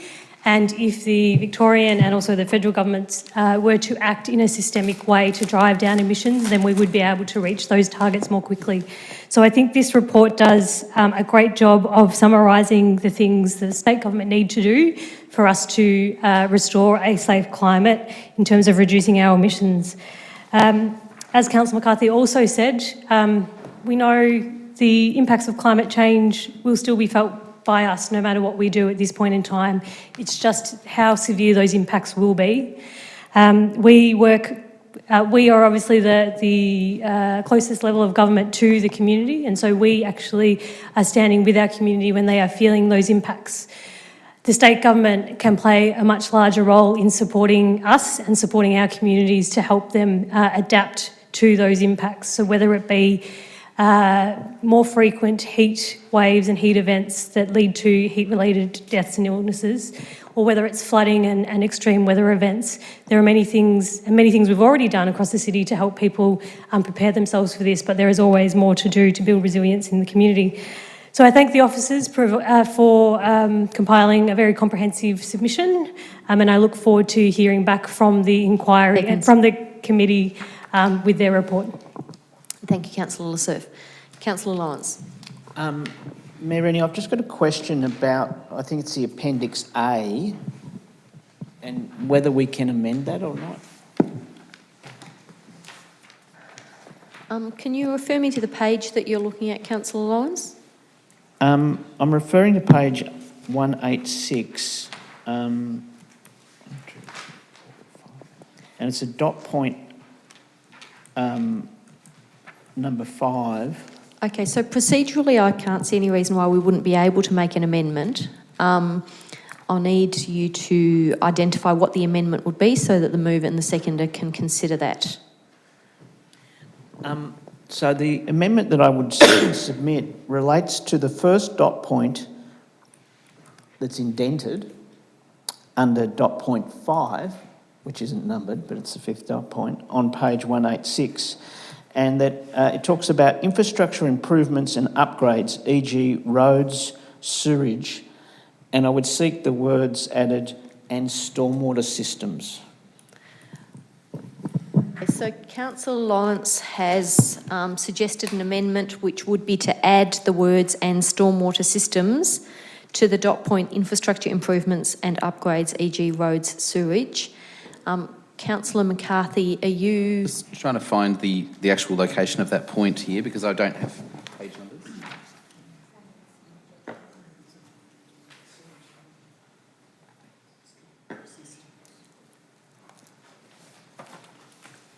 That's fine. Yep. That's been agreed to by the mover and the seconder. Thank you, Councillor Lawrence. That's now part of the motion. Would you like to speak to the motion? Speak to the motion? Yes. 2 minutes.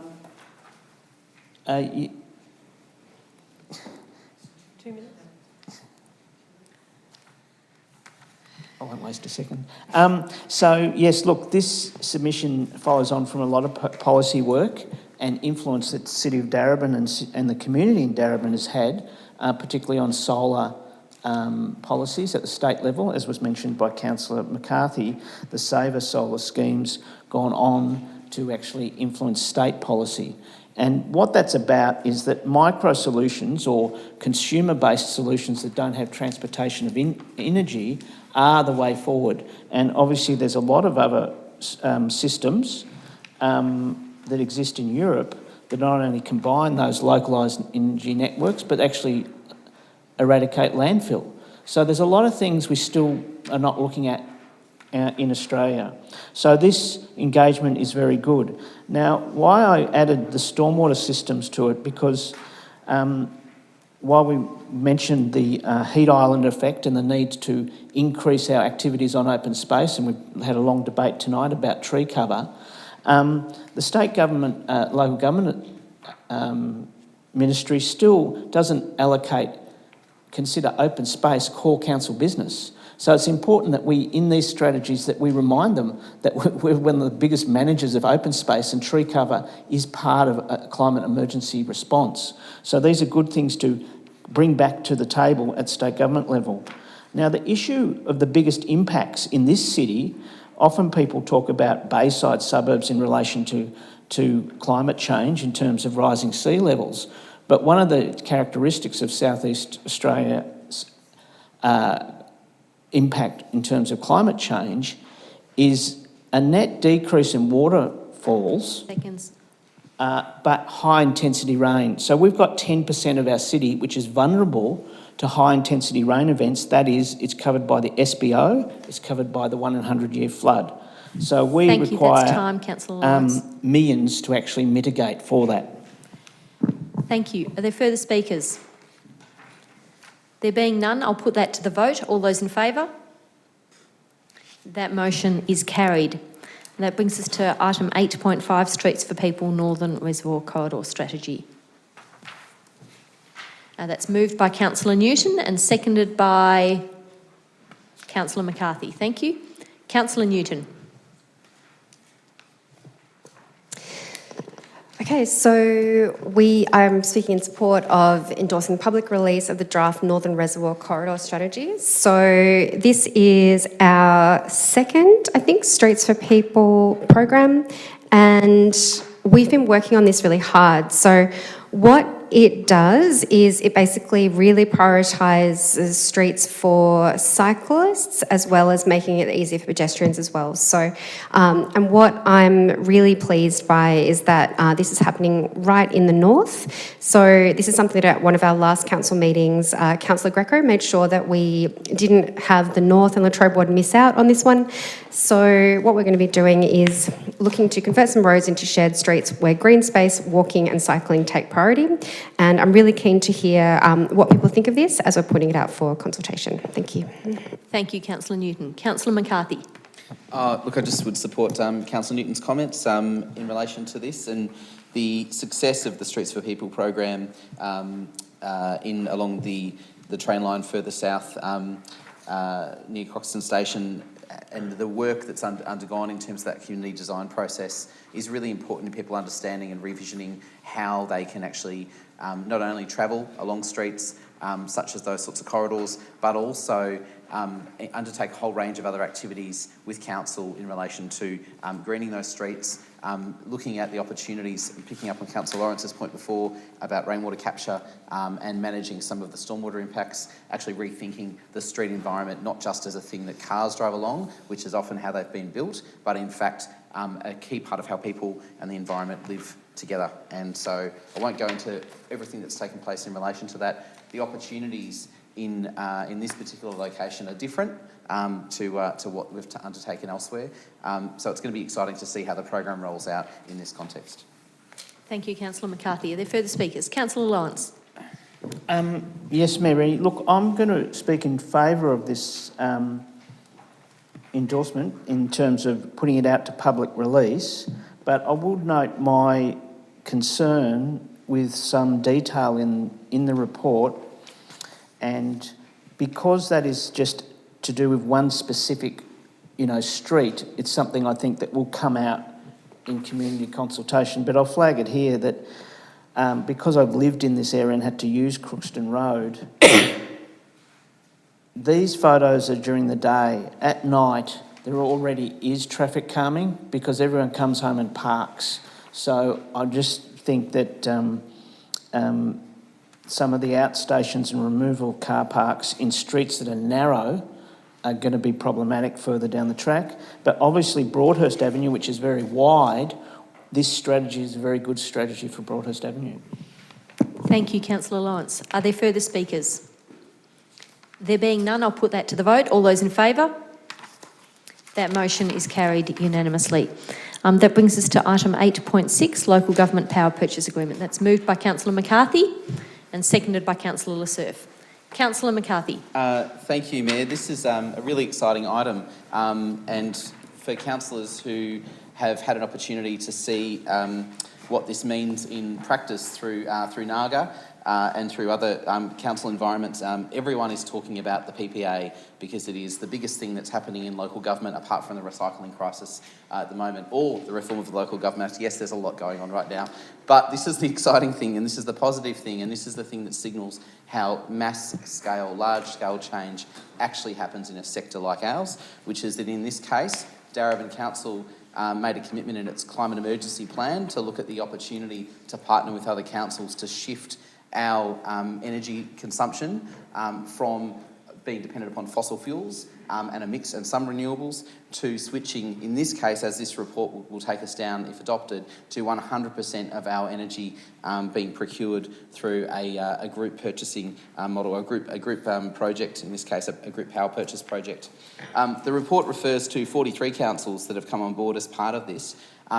Speaking with one of the people that's involved in this, I think it's actually now closer to 46 or 47, which is incredibly exciting. So there are 79 local governments in Victoria, well over 50% of them are part of this. Many of them are considering switching 100% of their energy consumption for most of their buildings into this particular program. And what this means is that we are using our combined purchasing power to effectively finance renewable energy projects, a little bit like what the Melbourne Renewable Energy Project did. But in this case, this is a solely local government initiative.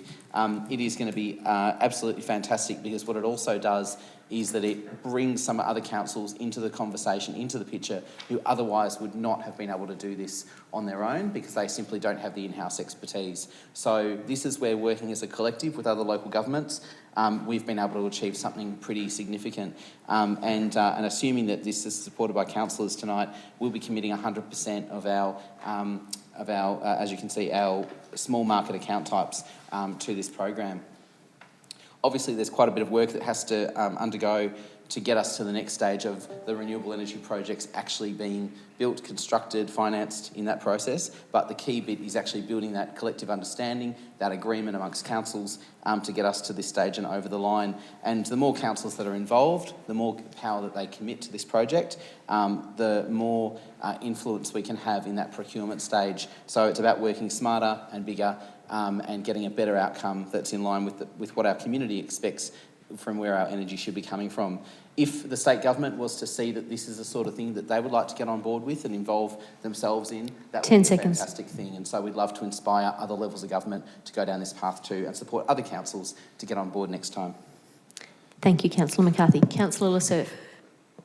Councillor McCarthy has provided a comprehensive summary of what's going on. I guess what I would like to say about this is that this seems to be this agenda item seems to be a symptom of our success for this project. When we initially, when this initially came to the chamber, we committed 80% of our load. That was being our large markets and our street lighting. We didn't think that we'd get a big enough load to warrant putting in our small meters, but because this project has been so successful in bringing 43 councils in the report, but it's likely to be higher than that by the time we're done. It means that we can bring in that last 20% of our load, because it does make sense in terms of aggregating the load and getting a really good price for it. The only other thing I wanted to point out is that in terms of what it means in emission reduction terms, it means that it will be 100% renewable energy, obviously now that we're putting all of our accounts in, but it actually increases our emission reduction by 25%. So we were expecting 7,200 tonnes of emissions to reduce, and now we're expecting over 9,000, so that's a really good outcome. Obviously this is associated with our electricity, so it's great that 100% of our electricity will be emissions free. This means that now we'll have to get on to our other emission sources so that we drive down emissions across the rest of our operations. Thank you, Councillor Lasserf. Are there further speakers? There being none, I'll put that to the vote. All those in favour? That motion is carried unanimously. That brings us to item 8.7, electoral representation review. Moved by Councillor McCarthy, seconded by Councillor Newton. Councillor McCarthy. Thank you, Mayor. I feel like I'm up and down a lot tonight, or today. So this is Council's proposed response to the VEC's preferred options as recently released. And this is to ensure that Council, by adopting a position this evening, it enables Council to put its position by the closing date of Wednesday the 18th of September, which is required by the VEC for them to form their view on what are the preferred ward boundary structures for Darebin City Council to be brought in place for next year. Obviously, there is a parallel process taking place with the local government minister's proposal to shift the majority of local councils across Victoria to single-member wards. So it remains to be seen what actually this means in the context of actually being adopted. But the key thing here is that based on the incredible submissions that have come through, I think it's around 16 or 18 submissions from our community, including council, including a number of people this was their first time to submit to such a process, which is fantastic. The key thing is the proposal for minimal change to the council ward boundaries. In fact, the only change that's been proposed is an adjustment to the Cazaly and Latrobe ward boundaries to enable the population changes that are likely to occur over the next sort of 10 or so years to be accommodated, and that is because Kazali Ward is expected to see the largest increase in population and needs to be within 10% of the other two wards in terms of total population. Obviously, Rucker Ward has seen a significant increase in relation to its population over the past decade, and of course Kazali Ward has a lower population.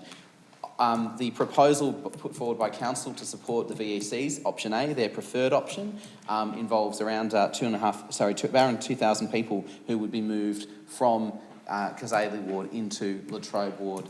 And so that is the minimal difference, the minimal change, and I think is well and truly worth supporting in terms of minimising the disruption for people as well. I would also just note and thank all the other submitters that actually put forward their ideas. There were some really well thought through submissions, including a couple of submissions that had mapping that it was attached, which is fantastic to see, and also the strong commitment by a number of people in their submissions to see the wards of Darebin City Council renamed as per the wishes of the Wurundjeri people. That's not a process that we're tackling through this process. That is a process that is available to both the VEC Council and the Minister at other times to consider and explore, but I fully support that intent and obviously support the motion that's before us. Thank you, Councillor McCarthy. Councillor Lawrence, do you have a question that can't wait until Councillor Newton as the seconder has spoken? Amendment. Let's hear from the seconder and then we'll move to you for your amendment. So, Councillor Newton. Thank you, Mayor Rennie. So I did make a personal submission for this, and I think what I was really pleased to see in some of the submissions from the community is that they're quite supportive of the system that we have now, which is 3 multi-member wards of 3 councillors, and I don't think we had one submitter that suggested that single-member wards would be preferred. So I thought that was quite interesting in terms of the feedback that we got from our community about the structure that we have on council now. I absolutely acknowledge that I think VEC's option A and B are both worth considering, and I do support the position to look at option A. We know that Kazali Ward, particularly around the Preston Triangle, will see significant development, which means that it does make sense for Kazali Ward to shrink a little bit, as we know that what might happen with option A is it'll go down to Regent Street, McNamara Street and Gilbert Road. I do think that makes sense. Latrobe Ward is just under a little bit in terms of the population that we're serving. If you want to have a fairly equal number of residents each ward is serving. And I look forward to also speaking at the submission on the 24th. Thanks. Thank you, Councillor Newton. Councillor Lawrence. Mayor Rennie, I'd like to move a amendment. I'm not sure if it's a point 3 or change to point 1. I'm just trying to look at the wording.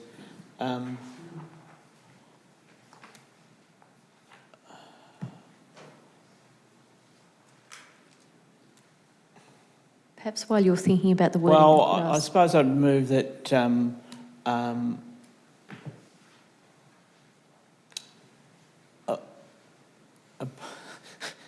it's hard because the maps follow from the thing. That the amendment to point 1, that endorse the lodgement and submission of the Darebin City Council electoral review preliminary report generally supporting the VC's preferred option A, with the additional request of 10 councillors for the city. Ask if that would be acceptable to the mover and the seconder. Not acceptable. No. So, Councillor Lawrence, we will have to debate that. Is there a seconder for Councillor Lawrence's? Councillor Messina? Happy to second that. Okay, thank you. So, Councillor Lawrence. Okay, to the amendment. Yes, look, one of the things I suppose the debate of this document's been crowded out by the larger debate that's to do with the review that's been conducted by the Victorian Parliament that does flag issues such as single members and multi-member wards. And the most critical issue from my point of view has always been, in terms of the VEC review, is where we're getting to in this growing city about the number of councillors. And we've had it rumoured often, because Darebin is one of the larger councils, population, in regards to only having 9. And we've been at the top of that table for a long time. Now, if councillors look at Appendix A and page 3348, they'll see the projections of voters and populations that we're dealing with. And I feel that we are actually doing the city a disservice to endorse the councillor numbers that were set out by the VEC, because really we are up there with a number of councils that already have 10. And I haven't, you know, I'm just from serviceability, from diversity. I mean, people have talked about diversity here. I'm saying 10th person, it could be a whole other group of the society that's actually represented with an extra person. And that would actually, you know, increase by 10% the diversity inside this chamber. So it's quite apparent that we're being shortchanged in this process. We know the growth is much heavier than they say. I also know there's a lot more non-citizens in this city than the census even gets to. That's because I actually, you know, go into some of these places, and where you think there's 2 people, there's actually 4 people sleeping in a bedroom. So, you know, we're carrying a lot of people, and they do require representation too. So I think, you know, we're missing opportunity for the future of this city to have proper councillor servicing, because we should be moving, based on the numbers, to 10. Now, I know there's arguments about even numbers, etc., but the reality is one person is mayor, and the mayor effectively is like a speaker, is like an independent person. So there's still a diversity of numbers, if you like, in the active debating on the floor. So I don't think, and then councillors are away sometimes, so the numbers change.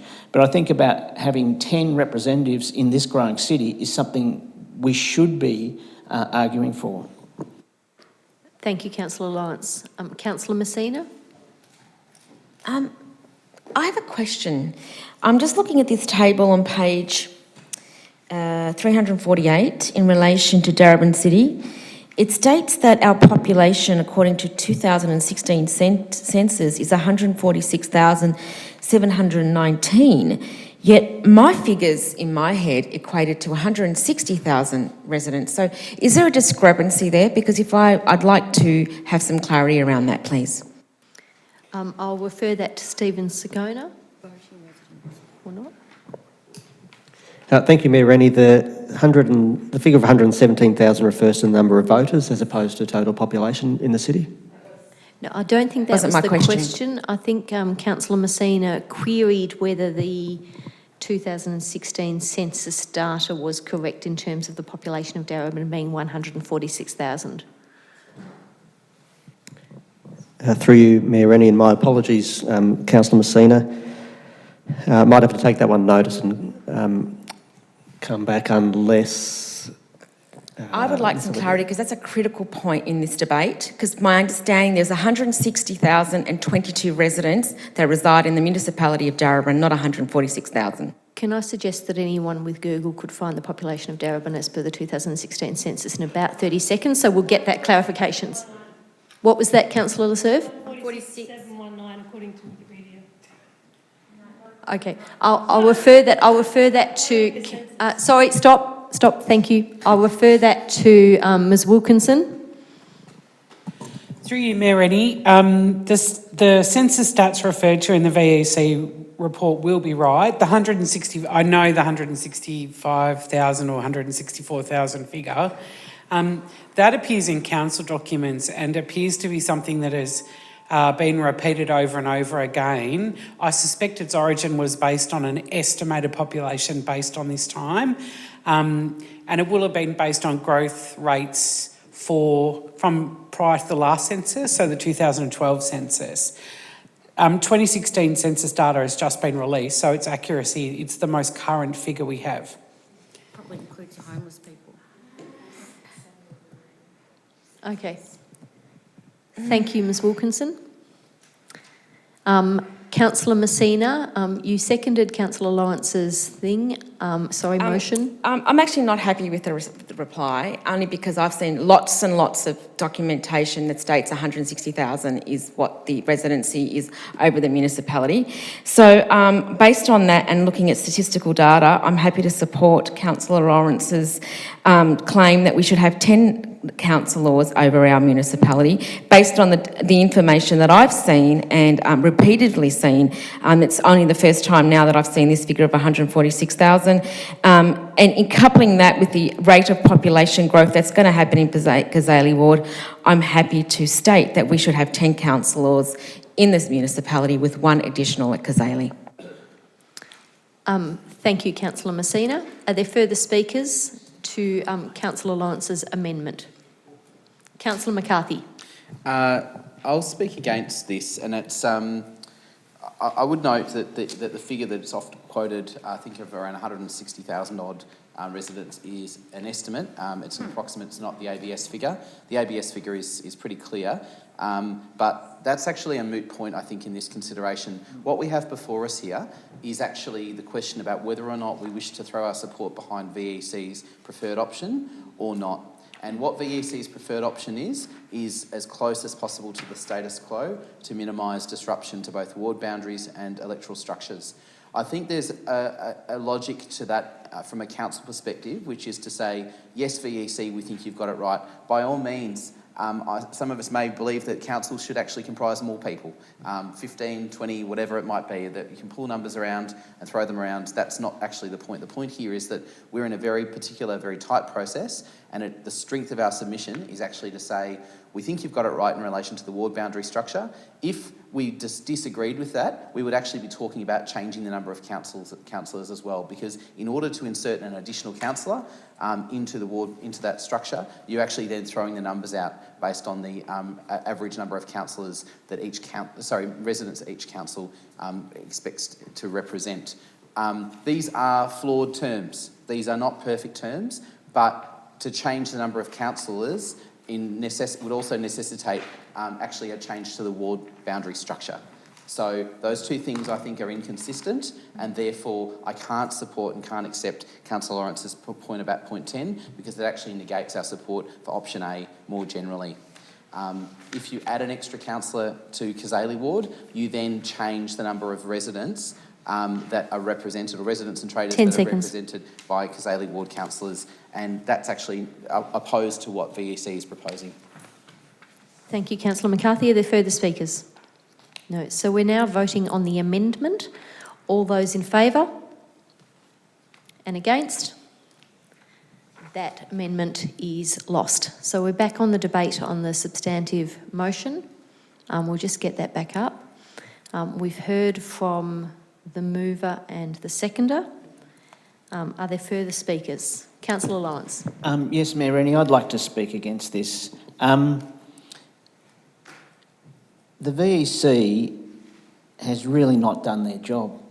Now, we're having debates about projection, current populations, but let's have a look at current voters. The city of Dandenong, with 101,000 voters, has 11 councillors. Whitehorse, with almost the same amount of voters as us, has 10.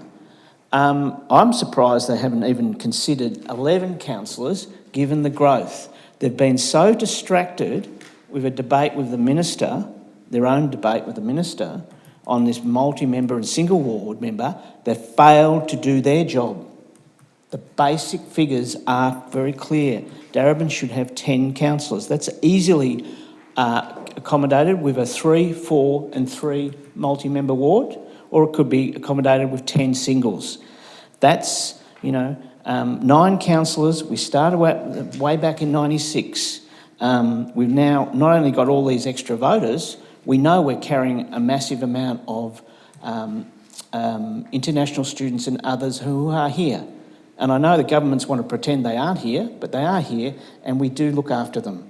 So I think they've really failed to do their most fundamental job, which is balance the number of councillors to population here. Thank you, Councillor Lawrence. Are there further speakers? No, there being none, Councillor McCarthy, you have a right of reply. Look, I'm not in the business of defending the role of the VEC. I think Councillor Lawrence has made a criticism of the VEC and their process. I actually would politely disagree with Councillor Lawrence's assessment in relation to the VEC not doing their job. They do the job that they are required to and empowered to do under the Act. The volume of submissions, all 16 submissions, largely supported the maintenance of a similar structure or the same structure.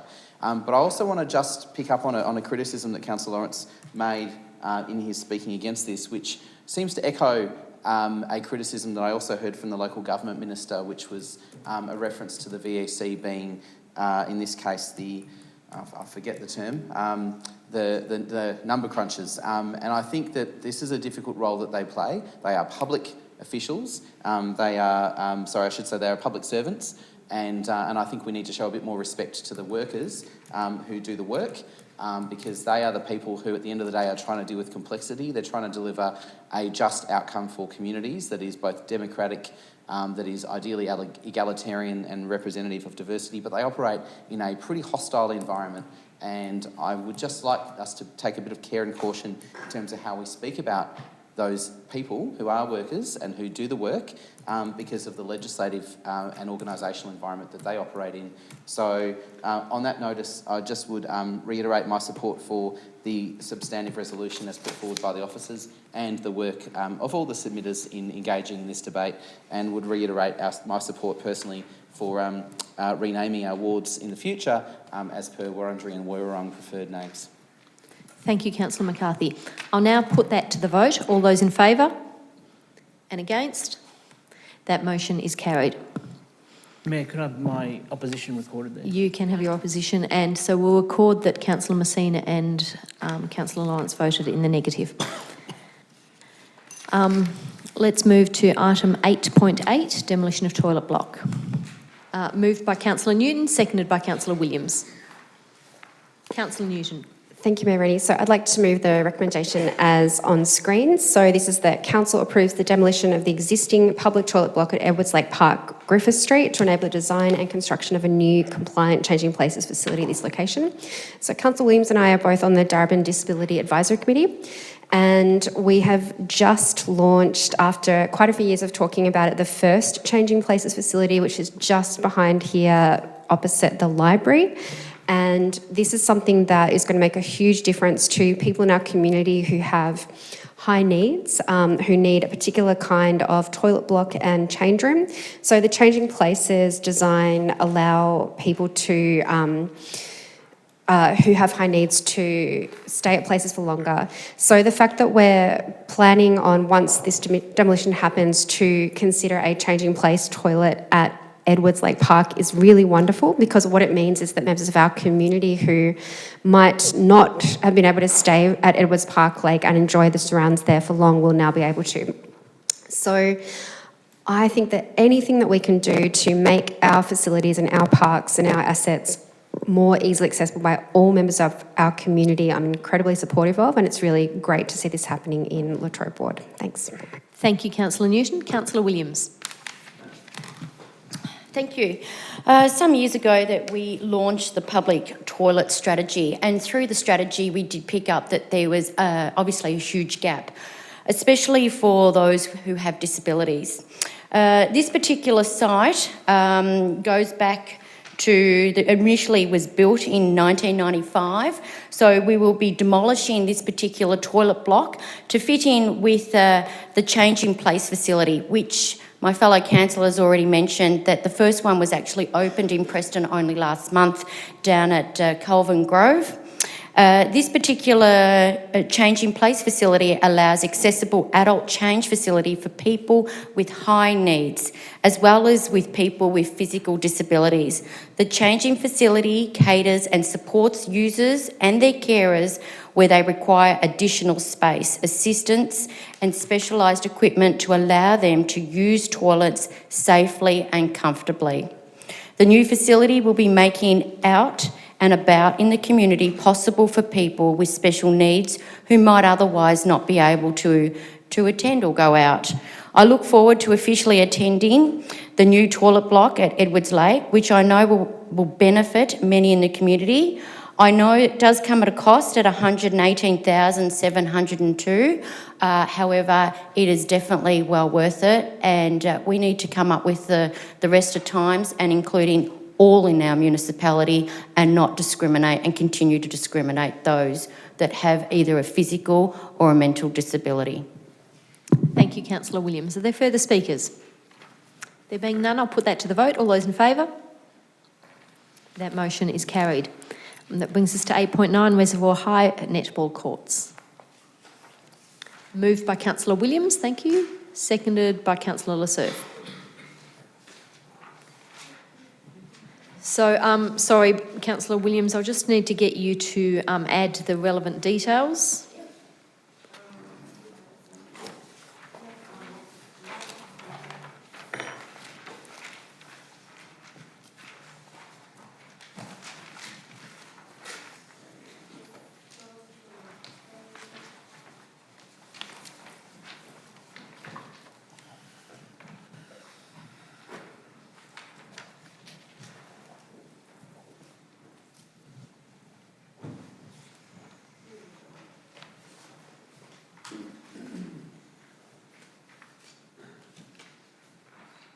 Yep.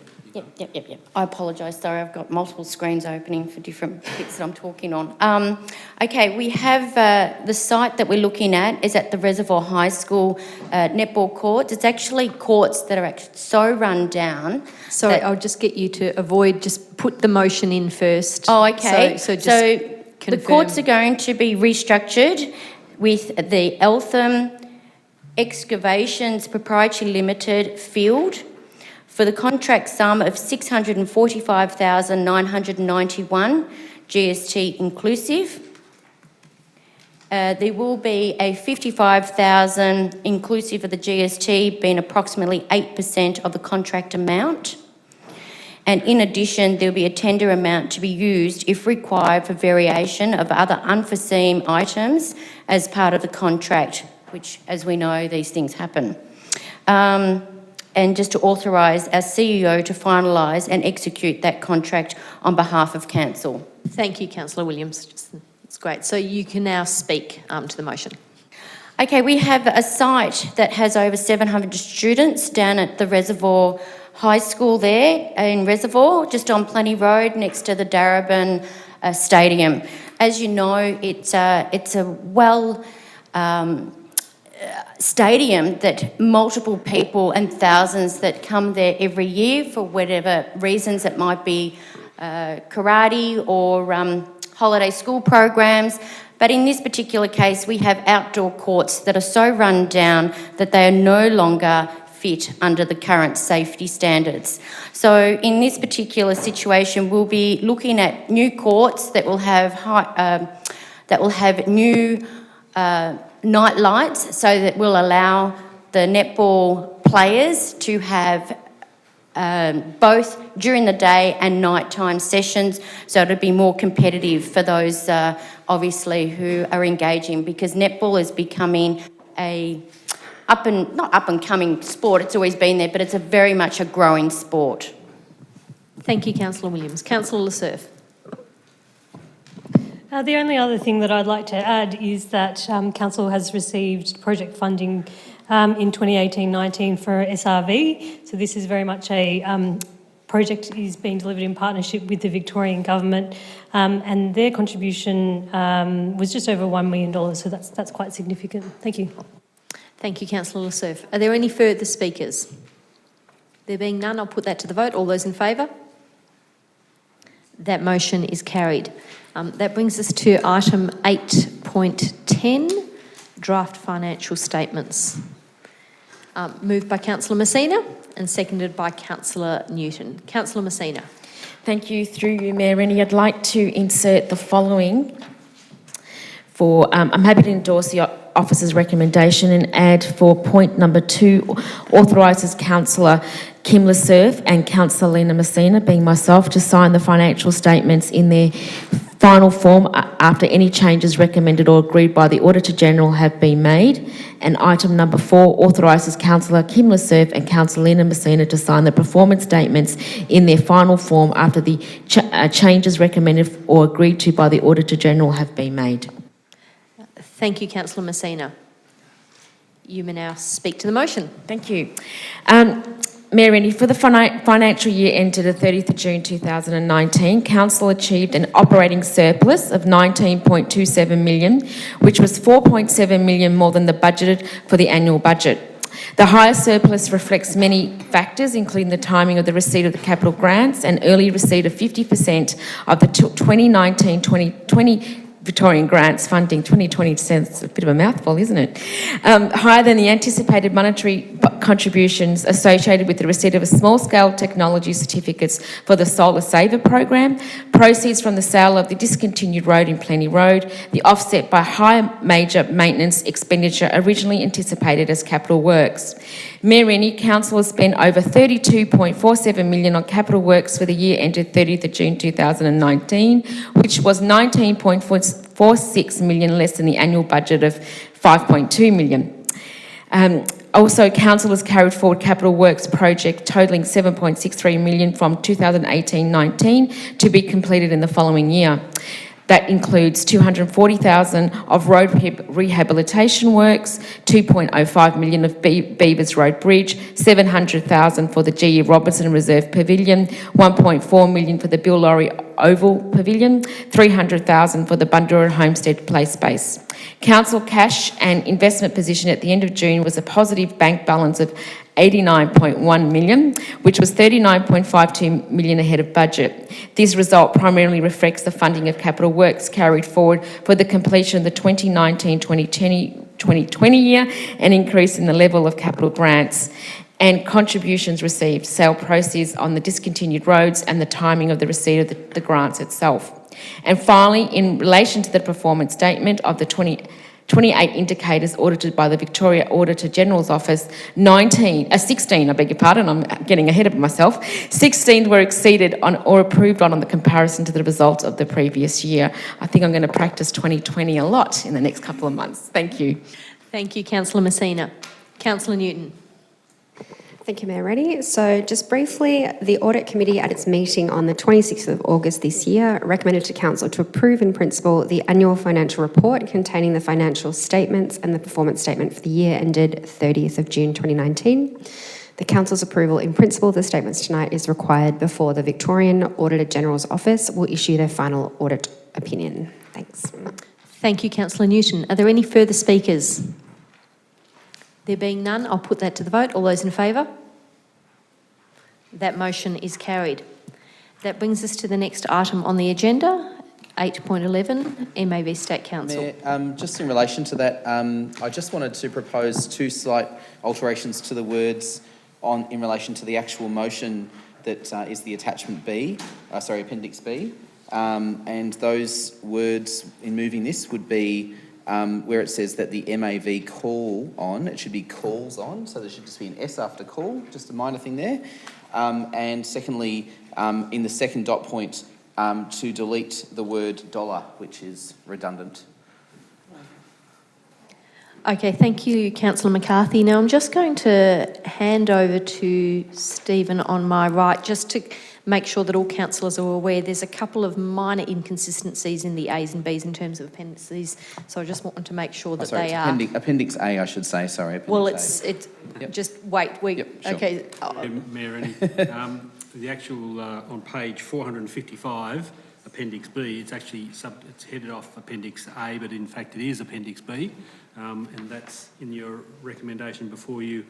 We'd be wanting to submit the motion attached as Appendix B on page 455 to the MAV October State Council. Okay, so we're just going to get 8.11 up. So they should be B and B. And at the moment, the footer on the page doesn't match what's actually in the document. So we'll get that consistent so that we're clear.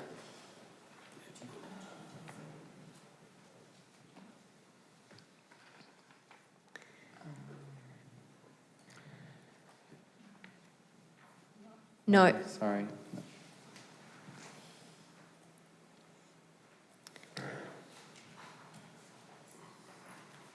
So the only thing we need on screen, I think, is probably the recommendation, noting that Councillor McCarthy is proposing 2 changes to Appendix B. 1, to add an S onto the word cools, and 2, to delete the word dollar.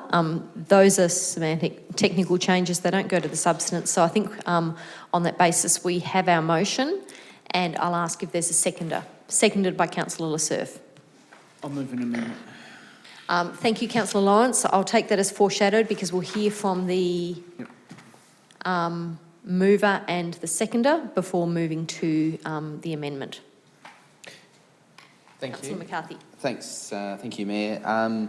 So this item is similar in terms of intent to an item that Council put forward to the National General Assembly of Local Government earlier this year, which was, I'm very pleased to say, adopted at the National General Assembly. The difference here is really replicating that advocacy focus to the Victorian State Government, which I would say has a much more positive positioning and a much more progressive positioning in relation to climate. Still not anywhere nearly where we in this chamber would probably, from a policy point of view, say they need to be, but that's the point of this motion, is actually to bring the MAV into alignment with that advocacy that in fact has been adopted at the national level.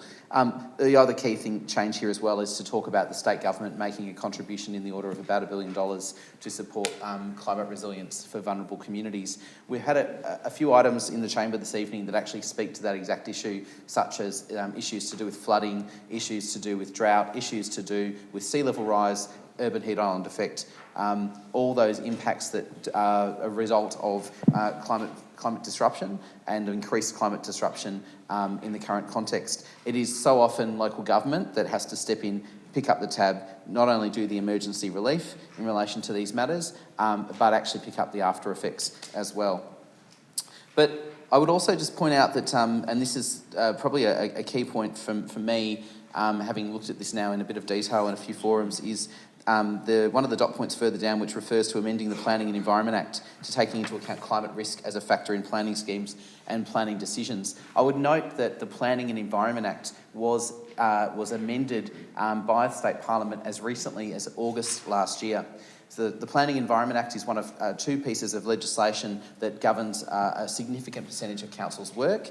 It is a significant piece of legislation, and nowhere does it refer to the word climate change in this entire act. And this is a glaring mistake, but it's also, looking forward, a glaring challenge and a glaring risk for the entire local government sector, because it does not allow councils to make decisions on the basis of perceived or evidence-based climate risk. And in this case, we have, and we continue to have, not just in Darebin but elsewhere, developments being approved that are not robust, not resilient, and in some cases, in Bayside areas, for instance, actually likely to be flooded within the next decade. So these are very real issues. This is not symbolism. This is the practicalities of local government, and what we are seeking through this motion to the MAV State Council is that for the MAV to take a strong position in line with the National General Assembly of Local Government to keep people, ecosystems, communities and the economy as safe as possible. I'll end it there, and thanks for the officers for their support in the wording. Thank you, Councillor McCarthy. Councillor Lasserf. I don't have much further to add, except I guess this builds also on the parliamentary inquiry submission that we endorsed earlier in the meeting in terms of calling on the state government to take action. Also acknowledge that the MAV, a couple of years ago now, I think it was, has acknowledged the climate emergency, and this just takes that one step forward in terms of advocating to the state government to make that similar declaration. Obviously, there are a number of things that the state government have control over and that levers that they could pull in terms of moving on the climate emergency. We've listed a few here that we think that the MAV could take up and advocate on behalf of the local government sector. We've also listed a whole heap of others in our submission. I guess the key message is that all levels of government have a role in terms of addressing the climate emergency, and we need to do that in partnership with each other. Thank you, Councillor Lasserf. Councillor Lawrence. Mayor Rennie, I've just got a question. So, just so I'm clear about Appendix A and Appendix B. Yep. Because Appendix A was on the PDF on the website of the council website, sort of misnamed, whatever. So, so when I was looking at the PDFs on this, I was confused. Normally, council has a great long list of resolutions. Well, not great long, but it might have 3 or 4 or 6 resolutions going in. These resolutions in Appendix A, they are already registered resolutions? No, they are resolutions that we put to the meeting in May. So what you've got included in Appendix A are the previous resolutions that Darebin Council submitted to the previous Darebin meeting. position. Yep. Yep. Yes, the ones that were carried. So the only one that's been submitted by councillors for the October State Council meeting is the motion on page 455, which had a footer titled Appendix B but a heading titled Appendix A. But we've now said it's corrected to be Appendix B.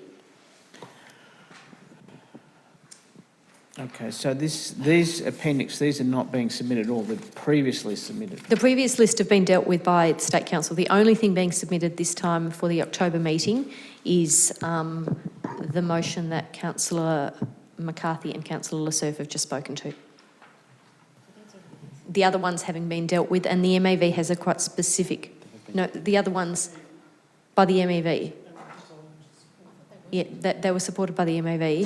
I think it's worth making the point the MAV has quite a clear directive to councils not to resubmit things that have already been submitted. Okay. Well, I'll just foreshadow that I'm moving an amendment, which is for an additional motion to be submitted. So do that now. Now's the time. So I would be moving a motion, an additional issue, so an addition to Appendix B or whatever, I'm not sure how you say this, regarding a stronger position on housing, which I've sent through. Okay, so that would be dot point 2 of Appendix B. So we'll see if we can get that up on the screen.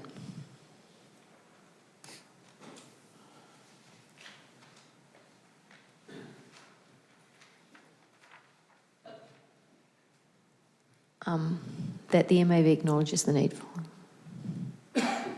So it's sort of an additional housing issue.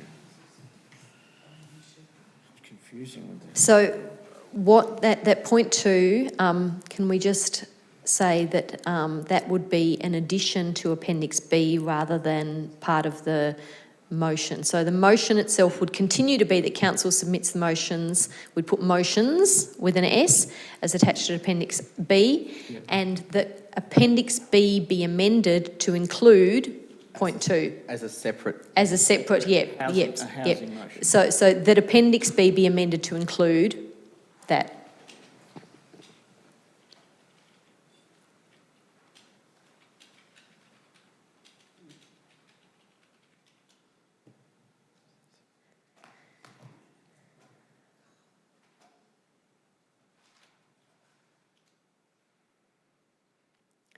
So I'll ask.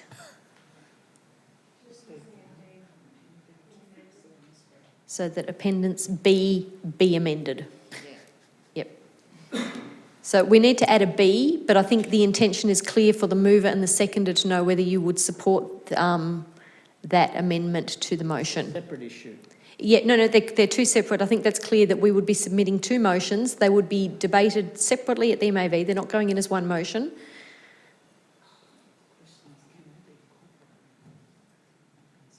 Yeah. So my question to the mover and the seconder is, are you happy to amend your motion, which would involve Appendix B having 2 points that were then submitted to MAV State Council? Sorry, I'm just in the second dot point refers to council-owned land, and I'm just looking at what I thought Councillor Lawrence was originally hoping to amend, which was referring to government land. I'm just wondering if Councillor Lawrence means council land or government land as a more inclusive term, or if it's just specific to council land. Oh, could be both, but yes, good point. Could we just say land? Public land. Public land. Do you have a question, Councillor Messina? I'd like to look at Appendix B in relation to item number, I think, 2, establish a $1 billion fund for councils Sorry, to... No, sorry, point of order, can we just Councillor deal with Messina, I this think you're on the amendment? wrong page. So I have a motion ahead of me. I need to resolve this one first. Happy to accept the additional point as proposed by Councillor Lawrence. Okay, so that Councillor Lawrence's amendment has been accepted by the mover. Is it acceptable to the seconder? It is. Councillor Lawrence, that is now the motion in favour. So, Councillor Messina, we have a motion in front of us now. We've resolved the issue of the amendment. Sorry, can we just get rid of the word own? There it is, it's gone. Okay. Okay. I'm inclined to go to Councillor Lawrence to ask if you'd like to speak to this motion, but Councillor Messina, do you now have a question on this motion which is in front of us? This particular one, or on the motion on which is labelled Appendix A in our documents, but it's really Appendix B. So can you refer me to a page? Yes, page number 455. So on port 455, which is Appendix B, yes, what's your question in relation to that? I'm just a bit concerned about this being voted down at the MAV State Council, just in relation to establish a $1 billion fund for councils. So that's what I'm concerned about. I'm thinking, can we change perhaps... So Councillor Messina, that's not a question, that's a concern. You could enter the debate with that concern. You can also enter the debate with an amendment. But let's get on and hear from Councillor Lawrence in relation to... Oh, would you like to speak? So, yes, the substantive motion. Would you like to speak? I'll just talk to the substantive motion. Yes, look, City of Darebin has a long history of going to MAV and ALGA with groundbreaking motions on various things, and this won't be any different. In relation to the $1 billion response in terms of councils, we've already seen with the collapse of recycling that our current budgets don't allow us to do the transitional work needed to build a sustainable economy. And we've been talking about this for a long time. Some of us have been talking about this for 30, 40 years, a sustainable economy. So that's clearly an ask, ambit claim, $1 billion, but it's a good place to start. The state government, previous state government, the first Andrews government, responded to an issue of domestic violence with a $1 billion response. These are big numbers, but they are numbers that come into play when issues are deep, serious, and require major correction, a change. So I think that's a good place to start. In regards to my housing amendment, I was looking through previous studies, previous motions, and we continue to go to MAV and talk about motions that feel good and that motions that we can all say we want to encourage more affordable social housing, public housing. I focus just on social housing and public housing because we need to meet the needs of the most disadvantaged people. Now, what I'm seeking to do here is that we put to the sector that we need to align our demands on social and public housing with the Homelessness Council of Victoria that has got the only sensible stretch goal we know, which is get onto the job for 10 years, increase the base level stock, because temporary housing for people fleeing from domestic violence, homeless people, all these forms of housing that we're lacking have to be addressed by increasing the overall low-income stock that's available. So I think it's a good thing to put up, but also not just saying the state government should increase their spending here, but saying we're going to work as a sector to identify where to place these housings. Let's get serious. And let's get a sector lining up with the Homeless Council. Thank you, Councillor Lawrence. Are there further speakers? No, there being none, I'll put that to the vote. There's no right of reply because it's been amended. So all those in favour? That has been carried unanimously. Councillors, I would like to suggest a 5-minute break. We've been going at it pretty hard for over 2 hours now. So we will break until 3:30. We'll start precisely at 3:30 on the dot.